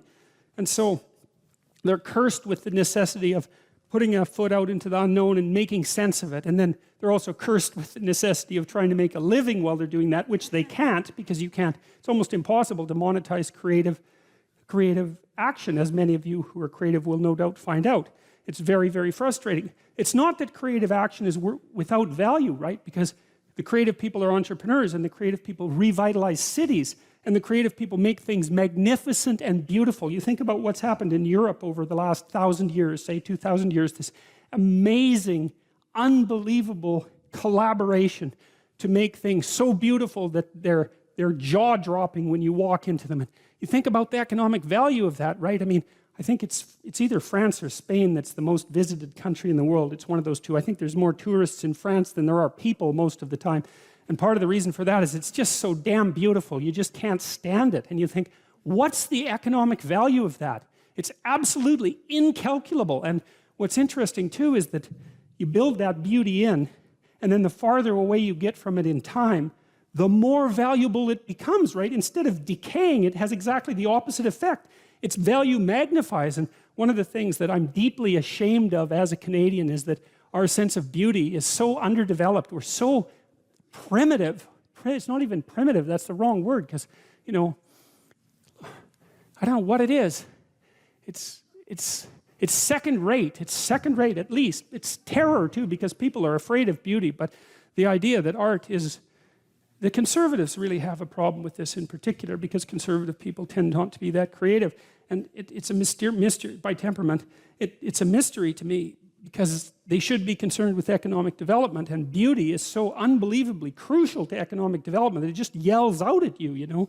So anyway, so that's what artists are doing. And so one of the things I would say is buy a damn piece of art, you know? Find one that really speaks to you, and buy a piece of art, because you invite that into your life, and it's a look out if you do it.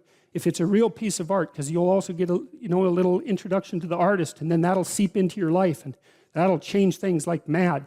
But it's unbelievably worth it, because it opens your eyes to the domain of the transcendent. That's the right way of thinking about it. A real piece of art is a window into the transcendent. That's what it is. And you need that in your life, because you're finite and limited and bounded, right, by your ignorance and your lack of knowing. And unless you can make a connection to the transcendent, then you don't have the strength to prevail. And that's part of the covenant.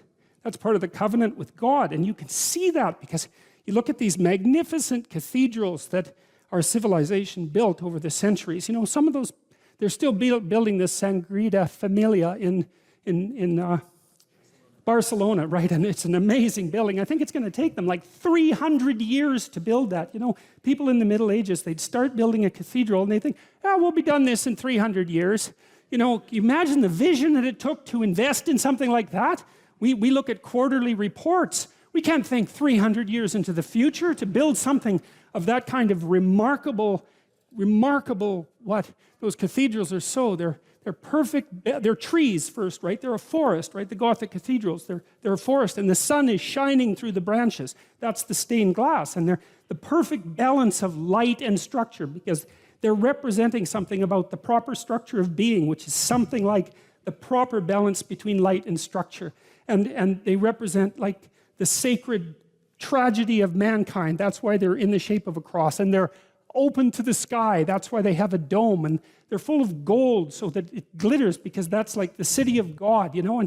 And you can see that integral to our culture is the idea that beauty is one pathway towards God. And if you can't find another pathway, then why don't you use beauty? I'm sure most of you do that with music, because music is the one thing that modern people can't be cynical about. Thank God for that. And I've been fascinated by music because of that. It speaks meaning to people, right? Even nihilistic punk rockers are so damn engaged with their music that they can hardly stand it. And you can knock on them and say, look, you know, you're having a transcendent religious experience, and they'll just tell you to fuck off, because that's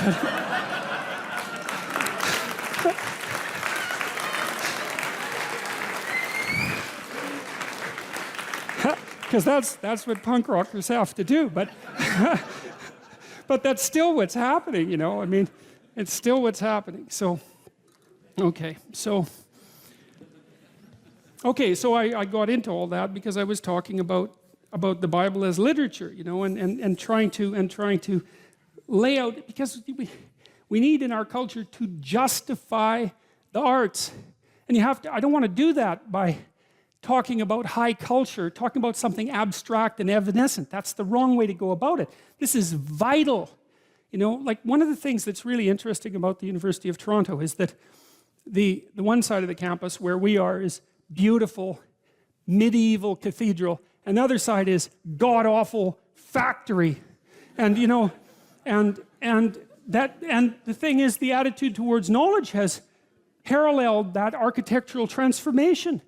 You know, at one point, the humanities, let's say, were a sacred endeavor, and so was the art of being educated in the university, and that's turned into, like, mass factory, and that's reflected in the architecture. This isn't accidental. None of this happens by random chance, you know. It's not like there's a conspiracy or anything, because there isn't, but that doesn't mean that these things aren't tangled together. And the loss of beauty in the universities is a catastrophe, because without that beauty, there's no call to higher being. You know, this is also why, you know, I've mentioned to people that they should clean up their rooms. That's become quite the internet meme. But I'm really serious about it, because it's really hard to do that. And I've been cleaning up my room, by the way, for about 4 months now, because my life was thrown into such a catastrophe, and also we were renovating. And so, but it isn't just that you clean it up, you also make it beautiful. And it's really hard to make something beautiful. And it's really worthwhile. And what's really cool is if you learn to make something beautiful, even one thing, if you can just make one thing in your life beautiful, then you've established a relationship with beauty. And then you can start to expand that relationship with beauty out into the world, like into other elements of your life. And that is so worthwhile. It's just incredibly, crazily worthwhile. And that's an invitation to the divine. You know, you have to be daring to do that. And people are terrified of it. People are terrified of color. They paint their walls beige. They're terrified of art. They buy some mass-produced thing because they don't want anybody laughing at them for their lack of taste. And they would get laughed at because they have no taste. But you have to, well, it's right, because what do you know, right? You have to develop it. And so you're going to stumble along and make mistakes to begin with. And you're going to show yourself, because if you buy, oh, I think this is pretty, and, you know, somebody comes over and goes, hey, what's up with you? It's kind of hard on your self-esteem, but it's you're stumbling towards you're stumbling towards the kingdom of God. That's what you're stumbling towards when you try to make an aesthetic decision and to put something in your life that's beautiful. And it's unbelievably worthwhile to do that. And you have to steer clear of the frauds and the con artists and all of that. And art is full of that, of course, because it's difficult to distinguish between the real thing and the fraud, but it's unbelievably worthwhile. And so back to literature. I'm telling you this partly because I've been thinking a lot about the humanities and the arts. And practically speaking, because I know that artistic types are also entrepreneurial types, they're the same personality types, and so it's very much worthwhile to make an economic and practical case for this sort of thing. You study literature in the humanities so that you can familiarize yourself with the wisdom of our civilization. Man, you should do that, because people have been working on this thing for a long time, and it's rich beyond comparison, so why wouldn't you do that? And you teach yourself to read, and you teach yourself to speak, and you teach yourself to think, and you teach yourself to communicate. And I can tell you, if you can read and think and communicate, you are absolutely 100% unstoppable. And that's another thing that's so interesting about humanities education that's at the core of the university. It's like there's nothing more economically valuable than teaching people how to articulate themselves and communicate, because they can identify problems, they can formulate solutions, they can negotiate to consensus, they can negotiate on their own behalf or on the behalf of others. It's like there's absolutely no downside to it, except that there's responsibility that goes along with it. But it doesn't matter because there's no escape from responsibility. You can either take it voluntarily or you can take it involuntarily. Those are your options, but there aren't any other options. And so we need to understand the role of art and literature and stop thinking about it as an option. It's not an option. It's not an option. What is it said? Man does not live by bread alone. That's exactly right.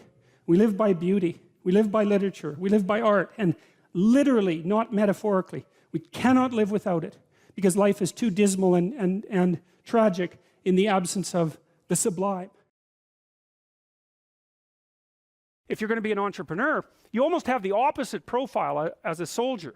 You're very high in openness and you're lower in conscientiousness, or at least conscientiousness is irrelevant. And the reason for that seems to be that, like, if you're an orderly person and you like to follow procedures and rules, it's kind of hard for you to start a company, because when you first start a company or engage in any other creative process, because entrepreneurs turn out to be the same as artists, you kind of have to, you're not operating within a rule-governed structure. In fact, there may be many times where you have to break a small rule to move properly at a higher level of analysis. There's no algorithmic way of generating a new company, right? Obviously. And so it's people who are very high in openness who happen to be good entrepreneurs. And so this is something I thought was extraordinarily cool, because we'd also already known what predicts managerial, administrative, and academic ability. And IQ is crucial for any complex job, so we'll just leave that behind. But what predicts academic ability, for example, at the University of Toronto, is intelligence, obviously, but also conscientiousness. The correlation between creativity and grades at the U of T is 0. Right? But it's not surprising. The thing is, you know, it's easy to be cynical about that, but one of the things you have to understand about creative people is that they continually step outside of the domain of evaluation structures.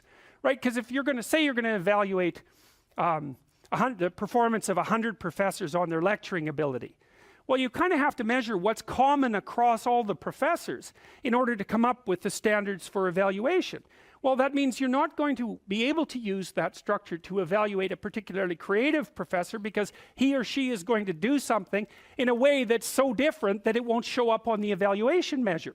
And of course, that's what happens in universities, you know.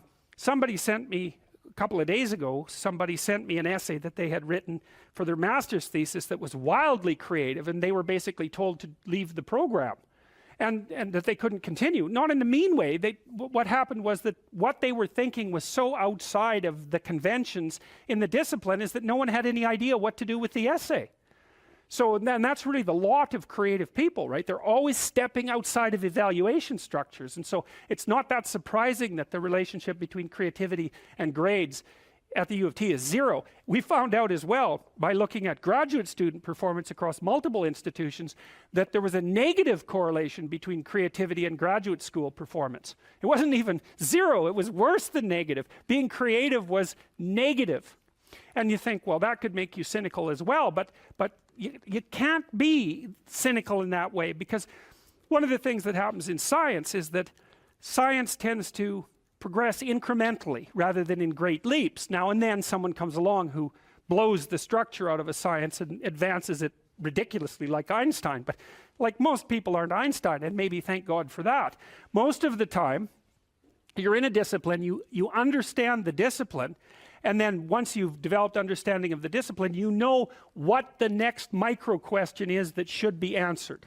And part of the reason that science is so powerful is because it allows people who aren't genius level creatives to make real advances in the generation of knowledge, one tiny micro step at a time. It doesn't matter if there's 100,000 people doing it and each of them is making a micro step, man. We're zipping along as fast as we possibly want to zip along. And so it turns out to be conscientiousness that's the excellent predictor of graduate student performance. That's the best predictor for law. It's the best predictor for managerial positions. It's the best predictor for administrative positions. Anything that has a structure of rules that needs to be applied, conscientiousness is a great predictor. So, but it's not good for predicting artistic ability or entrepreneurial ability. And that's also really important, because one of the things, this is partly why bureaucracies stultify, right? Because what happens is as they develop, they get chock full of conscientious people, with a few psychopaths thrown in there just for good measure. They get chock full of conscientious people busily zooming efficiently down a single track, and then all of a sudden the landscape shifts and they're going very, very efficiently in exactly the wrong direction, and then the whole bloody thing falls apart. So you need to have some creative wingnuts in your organization to come up with completely absurd ideas that might just on the off chance be true.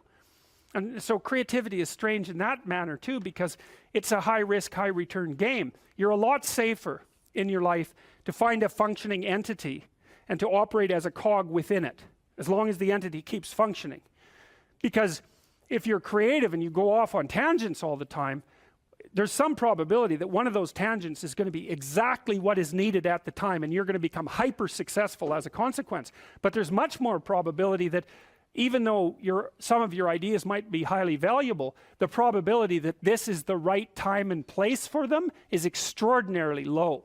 So to produce a successful creative product, for example, in the marketplace, you need a ridiculous combination of creativity so that you keep generating ideas, and then a network around you of people who have skills that you don't, and then the production of a product, let's say, whatever that happens to be, that's actually in demand by the marketplace at exactly that moment, and that someone else hasn't already done better. So the sensible thing to tell anybody who wants to be creative is, that's stupid. You shouldn't do it. It's your probability of success is so low that it's better just to do something sensible. But the problem with that is that creative people can't do that because they're creative. And if they shut down their creativity, it's like an extrovert who's gone to live in an isolated cell. A creative person who isn't being creative, they just wither and die. So they're stuck with it. But it is a high risk, high return strategy. What's the relationship between the unconscious and the imagination? It's a very good question. That was a good question. The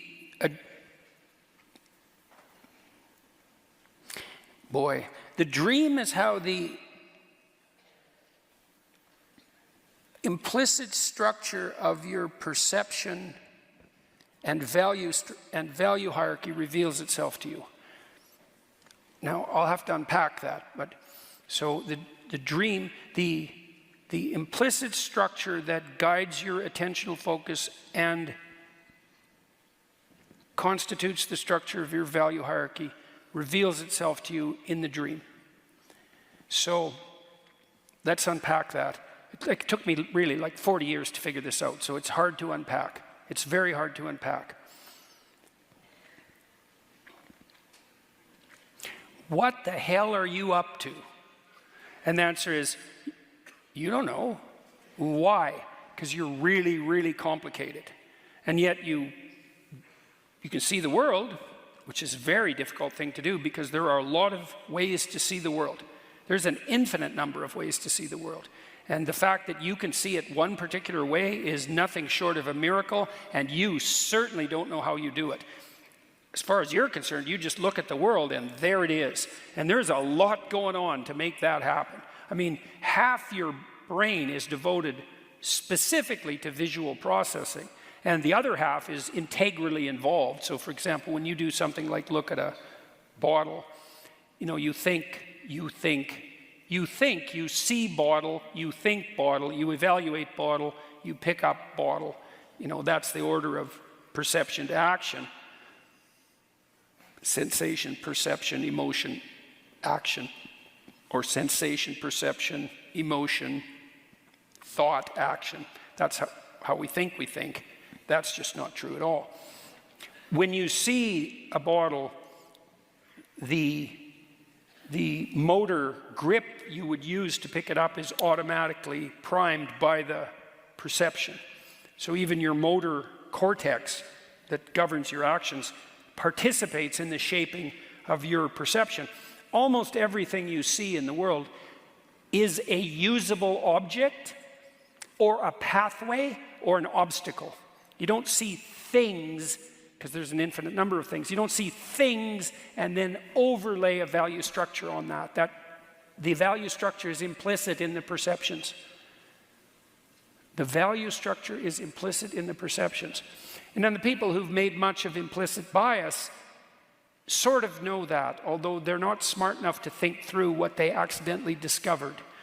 And so that's a big problem in our society at the moment, because you can be accused, for example, of unconsciously viewing the world through an oppressive, racist hierarchy of presumptions. You know, and there's a bit of truth to that, because you're probably a little more racist and sexist and, I don't know. How many flaws don't you have? Like 0. You've got all the flaws to some degree. And so, you know, we're all of us are ethnocentric. All of us prefer our kin, even though we might not like even them. And, you know, you've had Christmas with your family. And you know who's most likely to murder you? In case you want to know. A drunk relative. Particularly if you're drunk, so remember that next Christmas. So, you know, we see the world through an a priori structure of value. And we don't know what that is. And we dream it. We dream about it. And then we aggregate those dreams into stories. You know, that's what a novelist does. A novelist uses imagination. Let's say no novelist worth his salt knows what the hell's going to happen when he starts writing the book. How dull would that be? The writers keep writing because they want to know what happens next. You know, and if they really want to know, so will you when you read it. And they're using their imagination, or it's using them. That's a perfectly reasonable way of thinking about it. That's what would you call it? Divine inspiration, guided by the soul of divine inspiration. That's a real thing. It's the most real thing, in fact. There's not a lot of difference between imagination and dreaming, and that's useful to know. Dreaming or imagination is a bit more systematized. It's generally directed more towards a goal, but Carl Jung thought we were dreaming all the time. That we literally see the world through a dream, but that the sensations of the outside world blind us to the dream that's occurring while we're awake. I think there's every reason to assume that that's correct. One of his questions, this is a great question, what dream are you living out? Or here's another way of looking at it, what dream is possessing you? Or what story is possessing you? Or what spirit is possessing you? Those are all the same questions. And you might say, well, it's me, nothing's possessing me. All that means is you just don't know what you're talking about. That's what it means.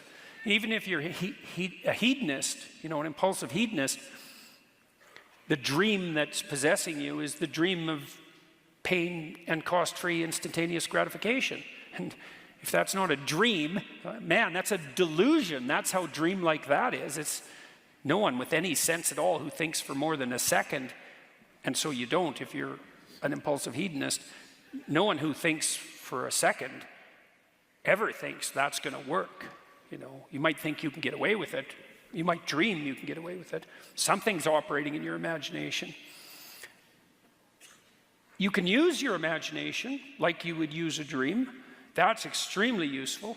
That's what you do if you meditate or if you pray, and those are the same thing. So I can give you an example of this. It's very useful to learn.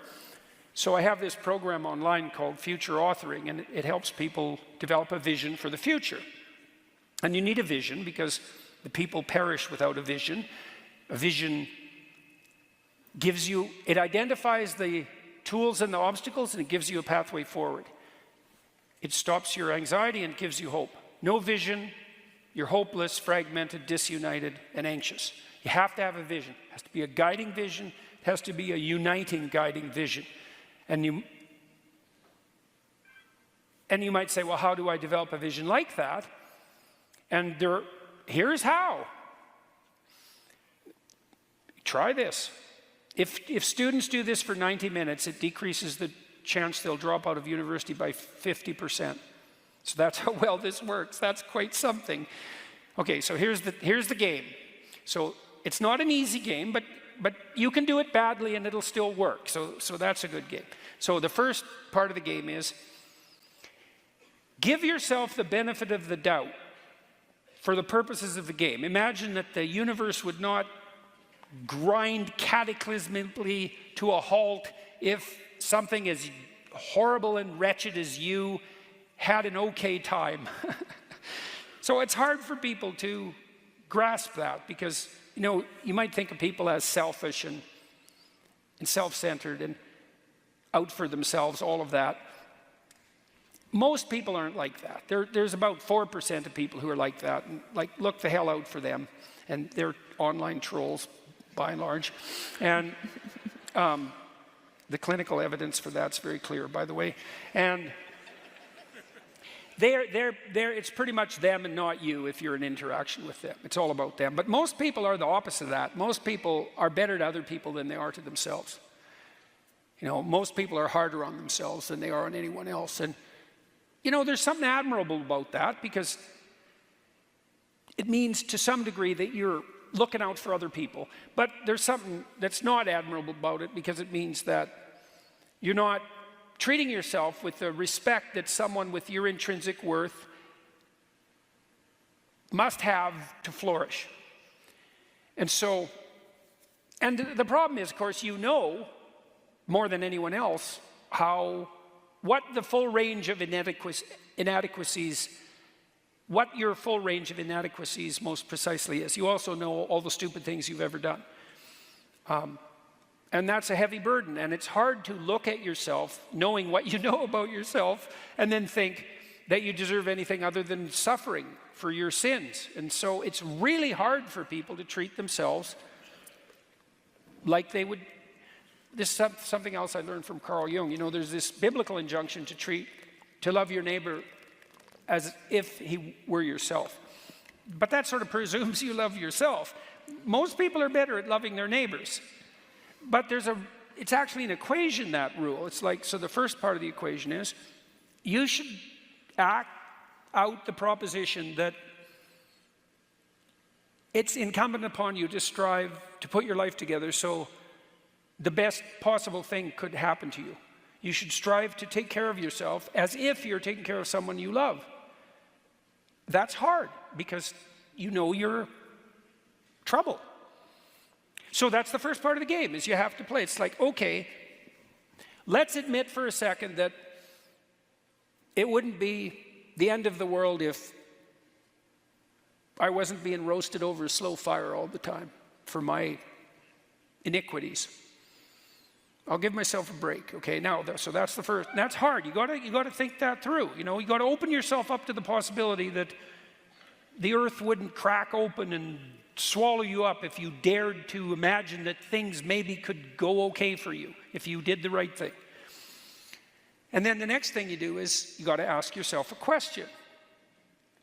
Ask yourself, whatever that means. It's like, how can you ask yourself and get the answer if you don't know the answer? And why do you have to ask the question if you could come up with the answer? So you're not really asking yourself, whatever that means. I don't even know what that means. I thought it up. Well, how? Well, how do you think things up? You don't know. Thoughts just appear in the theater of your imagination. They just spring out of the void. And there they are. And you might think, well, I thought that up. It's like, okay, have it your way. But it's not an explanation. It's a theory. It's a dream that it's you. So imagine you ask yourself a question. Now, the first thing you're doing is admitting that there's something you don't know. So that's humility. There's something I don't know that I need to know, that I could learn if I was willing to learn. So what don't you know? Here's the question. 5 years from now, you could have what you need and want, but you have to specify what it is. Now, you don't have to specify it perfectly, because as you move towards it, you can improve. You know, you're going to learn along the way, but you got to be aiming in the right direction, vaguely. And then you have to move in that direction to learn what you need to learn as you move in that direction. So then you think, and you have to ask yourself this, and then you have to imagine. It's like, okay, I get to have what I want and need. What would that look like? And maybe you're just stumped then, you know, because it's such a big question. And you've never really asked yourself that. And no one else has ever really asked you that either. And so you don't even know where to begin because you're that lost in the desert. That's a good way of thinking about it. So in this online program, this future authoring program, we break it down into 7 questions for people. My clients used to come to me, my students too, and say, well, I don't really know what to do. What should I do? And my answer was, I don't know what the hell you should do. It's like, you're you. I'm not here to affirm your identity or to deny it. I'm here to help you figure out the pathway forward. But if you don't know what to do, well, here's some guidelines. Don't just do nothing, because you can't. If you do nothing, you just get old, and that's something. So there's no doing nothing. So you should do something. What? Well, why don't you do what other people do if you don't know what to do? You start with that. So what other people do? Where do people find meaning in their lives? Well, here's a bunch of different domains. Most people want an intimate relationship. And if you don't, well, you got to ask yourself, what the hell's going on? You know, are you bitter, resentful, cynical, terrified, betrayed, hurt, traumatized? Or you might be a misanthrope and you're one of those people who's extremely introverted. Maybe you're extremely introverted and creative and you just want to go the hell out in the woods and not see anyone and do your creative thing. And it's like, okay, you're 1 in a million, you get a pass. But for most people, that's just complete bloody rubbish. And so people want to have an intimate relationship. Okay, so you admit that and then you think, well, if I could have that relationship and it was the one I wanted, what would it look like? You know, and that can get very detailed. How would your family conduct itself if you were sitting around the dinner table? You know, it's like a Norman Rockwell painting, you know, that famous painting of Thanksgiving. It's like if you could have, or maybe you're just having an intimate candlelight dinner with your wife or your husband, and you get to have it, and it works. Well, what does it look like? Who are you? How are you dressed? How are you conducting yourself? What are you talking about? Who could you be if you could have what you wanted? Well, you can imagine, and your imagination will provide you with an answer. And then you can write that down and think, well, that looks like that'd be a good deal. That'd be worth making a sacrifice for. And then you say, well, what else do people need? Well, family.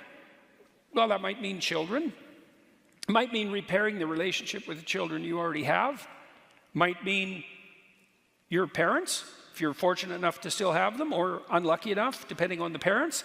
And maybe you should fix that relationship, you know? And how do you fix it? Well, you try to find out what you can be grateful about that your parents delivered to you. And then everything left over, you see if you can work it out with them.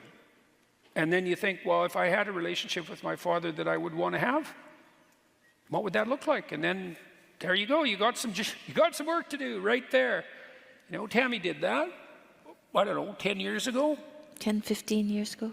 Well, so what do you do with your family? What was your vision? I wanted to improve my relationship with my father. How'd that go? As soon as I laid it down and wrote it out, it was right there in front of me, and it just happened. Is your dad like you? Yeah. Right. Yeah, even though he's old and he's not there all the time now. No, he's old, and he FaceTimed me the other day. My sister FaceTimed me, and I answered. She said, Dad wants to know when you're coming to visit. I said, well, I'm coming to visit on his birthday. So my sister said, do you want anything else, Dad? Nope, that's good. Yeah. Yeah, that's good. He's thrilled to see you. Yeah, it's good. And he trusts you. Mm-hmm. And that wasn't always the case. Well, it was more, I didn't trust him. That too. Yeah. Yeah. Yeah. Right. And your sisters? They're good. I don't say anything to them. I just listen. It works really well. Yeah. Right, because you used to fight when you talked. Well, I'd say what I thought. That never went very well. Right. So you just shut up. Yeah. Then they started talking to you. One of them told me that I'd never done anything myself, that my parents had given me everything, that I'd been spoiled and didn't go out on my own. And I just let her talk. And I thought, I don't know who she's talking to, but let her talk. And at the end of that, she said, you know, Tam, you're a really good mum. I said, thanks, Barb. And then she got along with you for about like 2 years. Yeah. And then she did it again once. But yeah. less so. Yeah. And, you know, she laid out this whole story about who Tammy was that was so preposterous that it wasn't even insulting because it had, like, nothing to do with Tammy as far as we could tell. And it was so interesting watching her do that because you could see that as she said it, she'd conjured up this story when she was, like, 14, and this is, like 30 years later. Never really revisited it. And when she told the story, it was even obvious to her that, no. You know, and the next time too, you know, she came out with this litany of criticisms of you, and you just shut up and you didn't say anything or get irritated, and at the end she complimented you. The same way. You're a good mother. Yeah, I know. It was so amazing. Yeah. It was a good thing too, because after that Tammy's sister got very ill, and you know, she's mostly gone now, and if she hadn't got that put together when she did, it would have never happened. And that's one thing you don't want to have be the case with the people you love. She came on tour with us even. She did. For a little while. Yeah. So we had some good time with her. So, you know, you could put your family relationships together, and of course the more cataclysmic they are, the harder that's going to be. But boy, if you can put together a really fractured familial relationship, you've really got your act together. So it's a big challenge, but once you solve that problem, a lot of other problems look much easier than they did before. So, and then probably you want to have some friends, you know, and hopefully ones that like you, and then so you kind of got to think through what that means. What friends do you want to have? No, people never ask themselves that question. They sort of take random friends, and I'm not saying that you should be arrogant and picky, but you should have something like a philosophy of friendship. And here's a good start. Pick people that you can tell good news to. Okay? And pick people that you can tell bad news to. You know, and if you can tell them good news, then something good happened to you, and they're celebrating the fact that something good happened to you. And maybe you'll be able to return the favor, and that's part of what friendship is. And so that's a good thing, because they're not going to be jealous and bitter and spiteful and resentful and try to drag you into the cooking pot with them just because you've managed to clamber out, you know. And then on the bad news front, well, you tell someone bad news, and it's time for them to shut the hell up and not tell you about how something happened to them 5 years ago that was even worse, and they offer you a certain amount of comfort, or at least they listen, which isn't nothing, that's for sure. And then you can return that favor at some point in the future as well. And isn't that a good deal, you know? And so you want to have some friends. You want to figure out how often you want to see them and how you want to treat them, and what maybe needs to be straightened out on the friendship front, you know. And then, well, you're going to have a job or a career, and you might want to figure out how you'd like that to go. You know, I've had lots of people come up to me. This is something I love doing with my clients. You know, I meet people after the shows, and people say, I had a pretty wretched job 3 years ago. Of course, I was drinking and doing all sorts of stupid things at the same time, and I was pretty bitter, but I decided I was going to, you know, give it a shot for a while, and now I make 3 times the money, and, you know, I have a job. I don't have a job, I have a career, and the horizon is kind of unlimited. And then we have a little joke, which is, well, that seems to be better. You know, is that better? It's like, yeah, that's better. It's like, hey, man, there's a huge industrial organizational literature that shows that if you write down your goals for your life, so that's the vision of your life, there's nothing you can do that will make you more productive than doing that. Well, why? Well, you're working. Do you have a reason? And if the answer is no, well, you're not going to work very hard, are you? Because why would you toil away for no reward? And then you think, well, what's your reward? Well, what's the reward you want? How about you get to have the life you want? There's a good reward. Well, what is that? Well, I don't know. It's like, well, I'm not hiring you. You know, you're all over the place, and any obstacle will stop you, and you have no hope. Because you actually experience hope in relationship to a goal. That's what hope is for. It's to show you that you're progressing towards a goal. no goal, no hope. The highest goal, hey, the most hope, that'd be a good deal. You know, like you shouldn't aim so high that you got no chance of hitting it, because that's just arrogance. But like you do with a child, you say, well, here you are. You could easily hit that. It'd take a little work to hit that. Why don't you try hitting that? You know, maybe you got a 70% chance at it. 100%, that's too much. You already did that. 0? No, that's just futile. 70% or 55%, you know, depending on how tough a game you want to play. Well, that's optimally challenging too, and it's optimally challenging because it moves you towards the goal, and it transforms you while you move. So that's a good deal. So intimate relationship, family, friends, job, education plan. You're probably interested in something. Find out what it is. Get good at it. You know, maybe it's you want to figure out how to wire your house. That's a good one. You want to know how to repair the plumbing. You don't want to know how to fix, what do you call that? Regrout bricks. It's not grout, mortar. What do they call that when you fix the brick? Tuck pointing. What? Tuck pointing. She's done a lot of renovations, by the way. So, or maybe you could be a better carpenter, or you have abstract interests you want to read, or you got artistic interests, or, you know, get better at something. Get good at something. Get really good at something. Then you learn how to get good at something. Then you can get good at some other things. That's a good deal. Consider the space of temptation in front of you. You know, what are you doing stupid on the alcohol, drug, and promiscuity front that's screwing you up?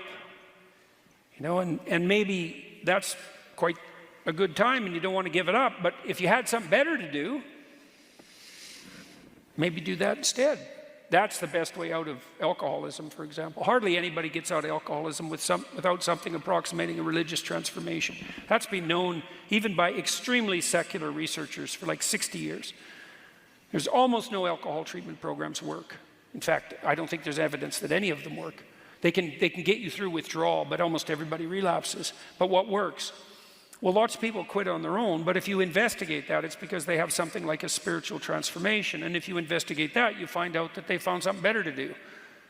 And so, and in that, you know, it's a crucial point, because especially if alcohol, for example, is a good drug for you, it relieves anxiety, it improves positive emotion, it makes people more social, and it decreases self-consciousness, so you can do impulsive, hedonic, foolish things and enjoy them in the moment. That's a pretty damn good deal, except that there's tomorrow. And so why give that up? Especially if you have nothing. And the answer is, well, you won't give it up if you have nothing. But if you have something better to do, you might think, I'd rather do that. You know? I mean, I like to drink. I drank a lot when I was a kid. I started drinking when I was like 13. I used to sit with my delinquent friends behind the fence in Fairview, Alberta, 800 miles north of the American border, 20 bloody below when it was warm in the winter. And you could still go outside at minus 20. It was minus 40, things got chilly. And we'd drink, you know, vodka we'd put in the freezer and have a perfectly fine old time. And there was plenty of drinking up north, that's for sure. And I really liked it. I was very frequently the last person at the party. And why'd I quit? Well, I got married, and that was better. And I was writing this extremely difficult book, my first book, Maps of Meaning. And I just couldn't write that and do the research I was doing as a graduate school student. I couldn't do that and be hungover. It was one or the other. You know, and it was interfering with my relationship with Tammy, too. Not tremendously, but I could see that it could easily be a problem. And there's no damn way I was going to be drunk with kids. Like, no. So I just stopped. And, you know, that was a really good idea. But I wouldn't have stopped if I didn't have anything better to do. Like, why would I stop? It was a blast. I had a riot, you know. So Dionysius, man, see, if you don't have another god. He's plenty of fun around the campfire, you know, at 3 in the morning. So, well,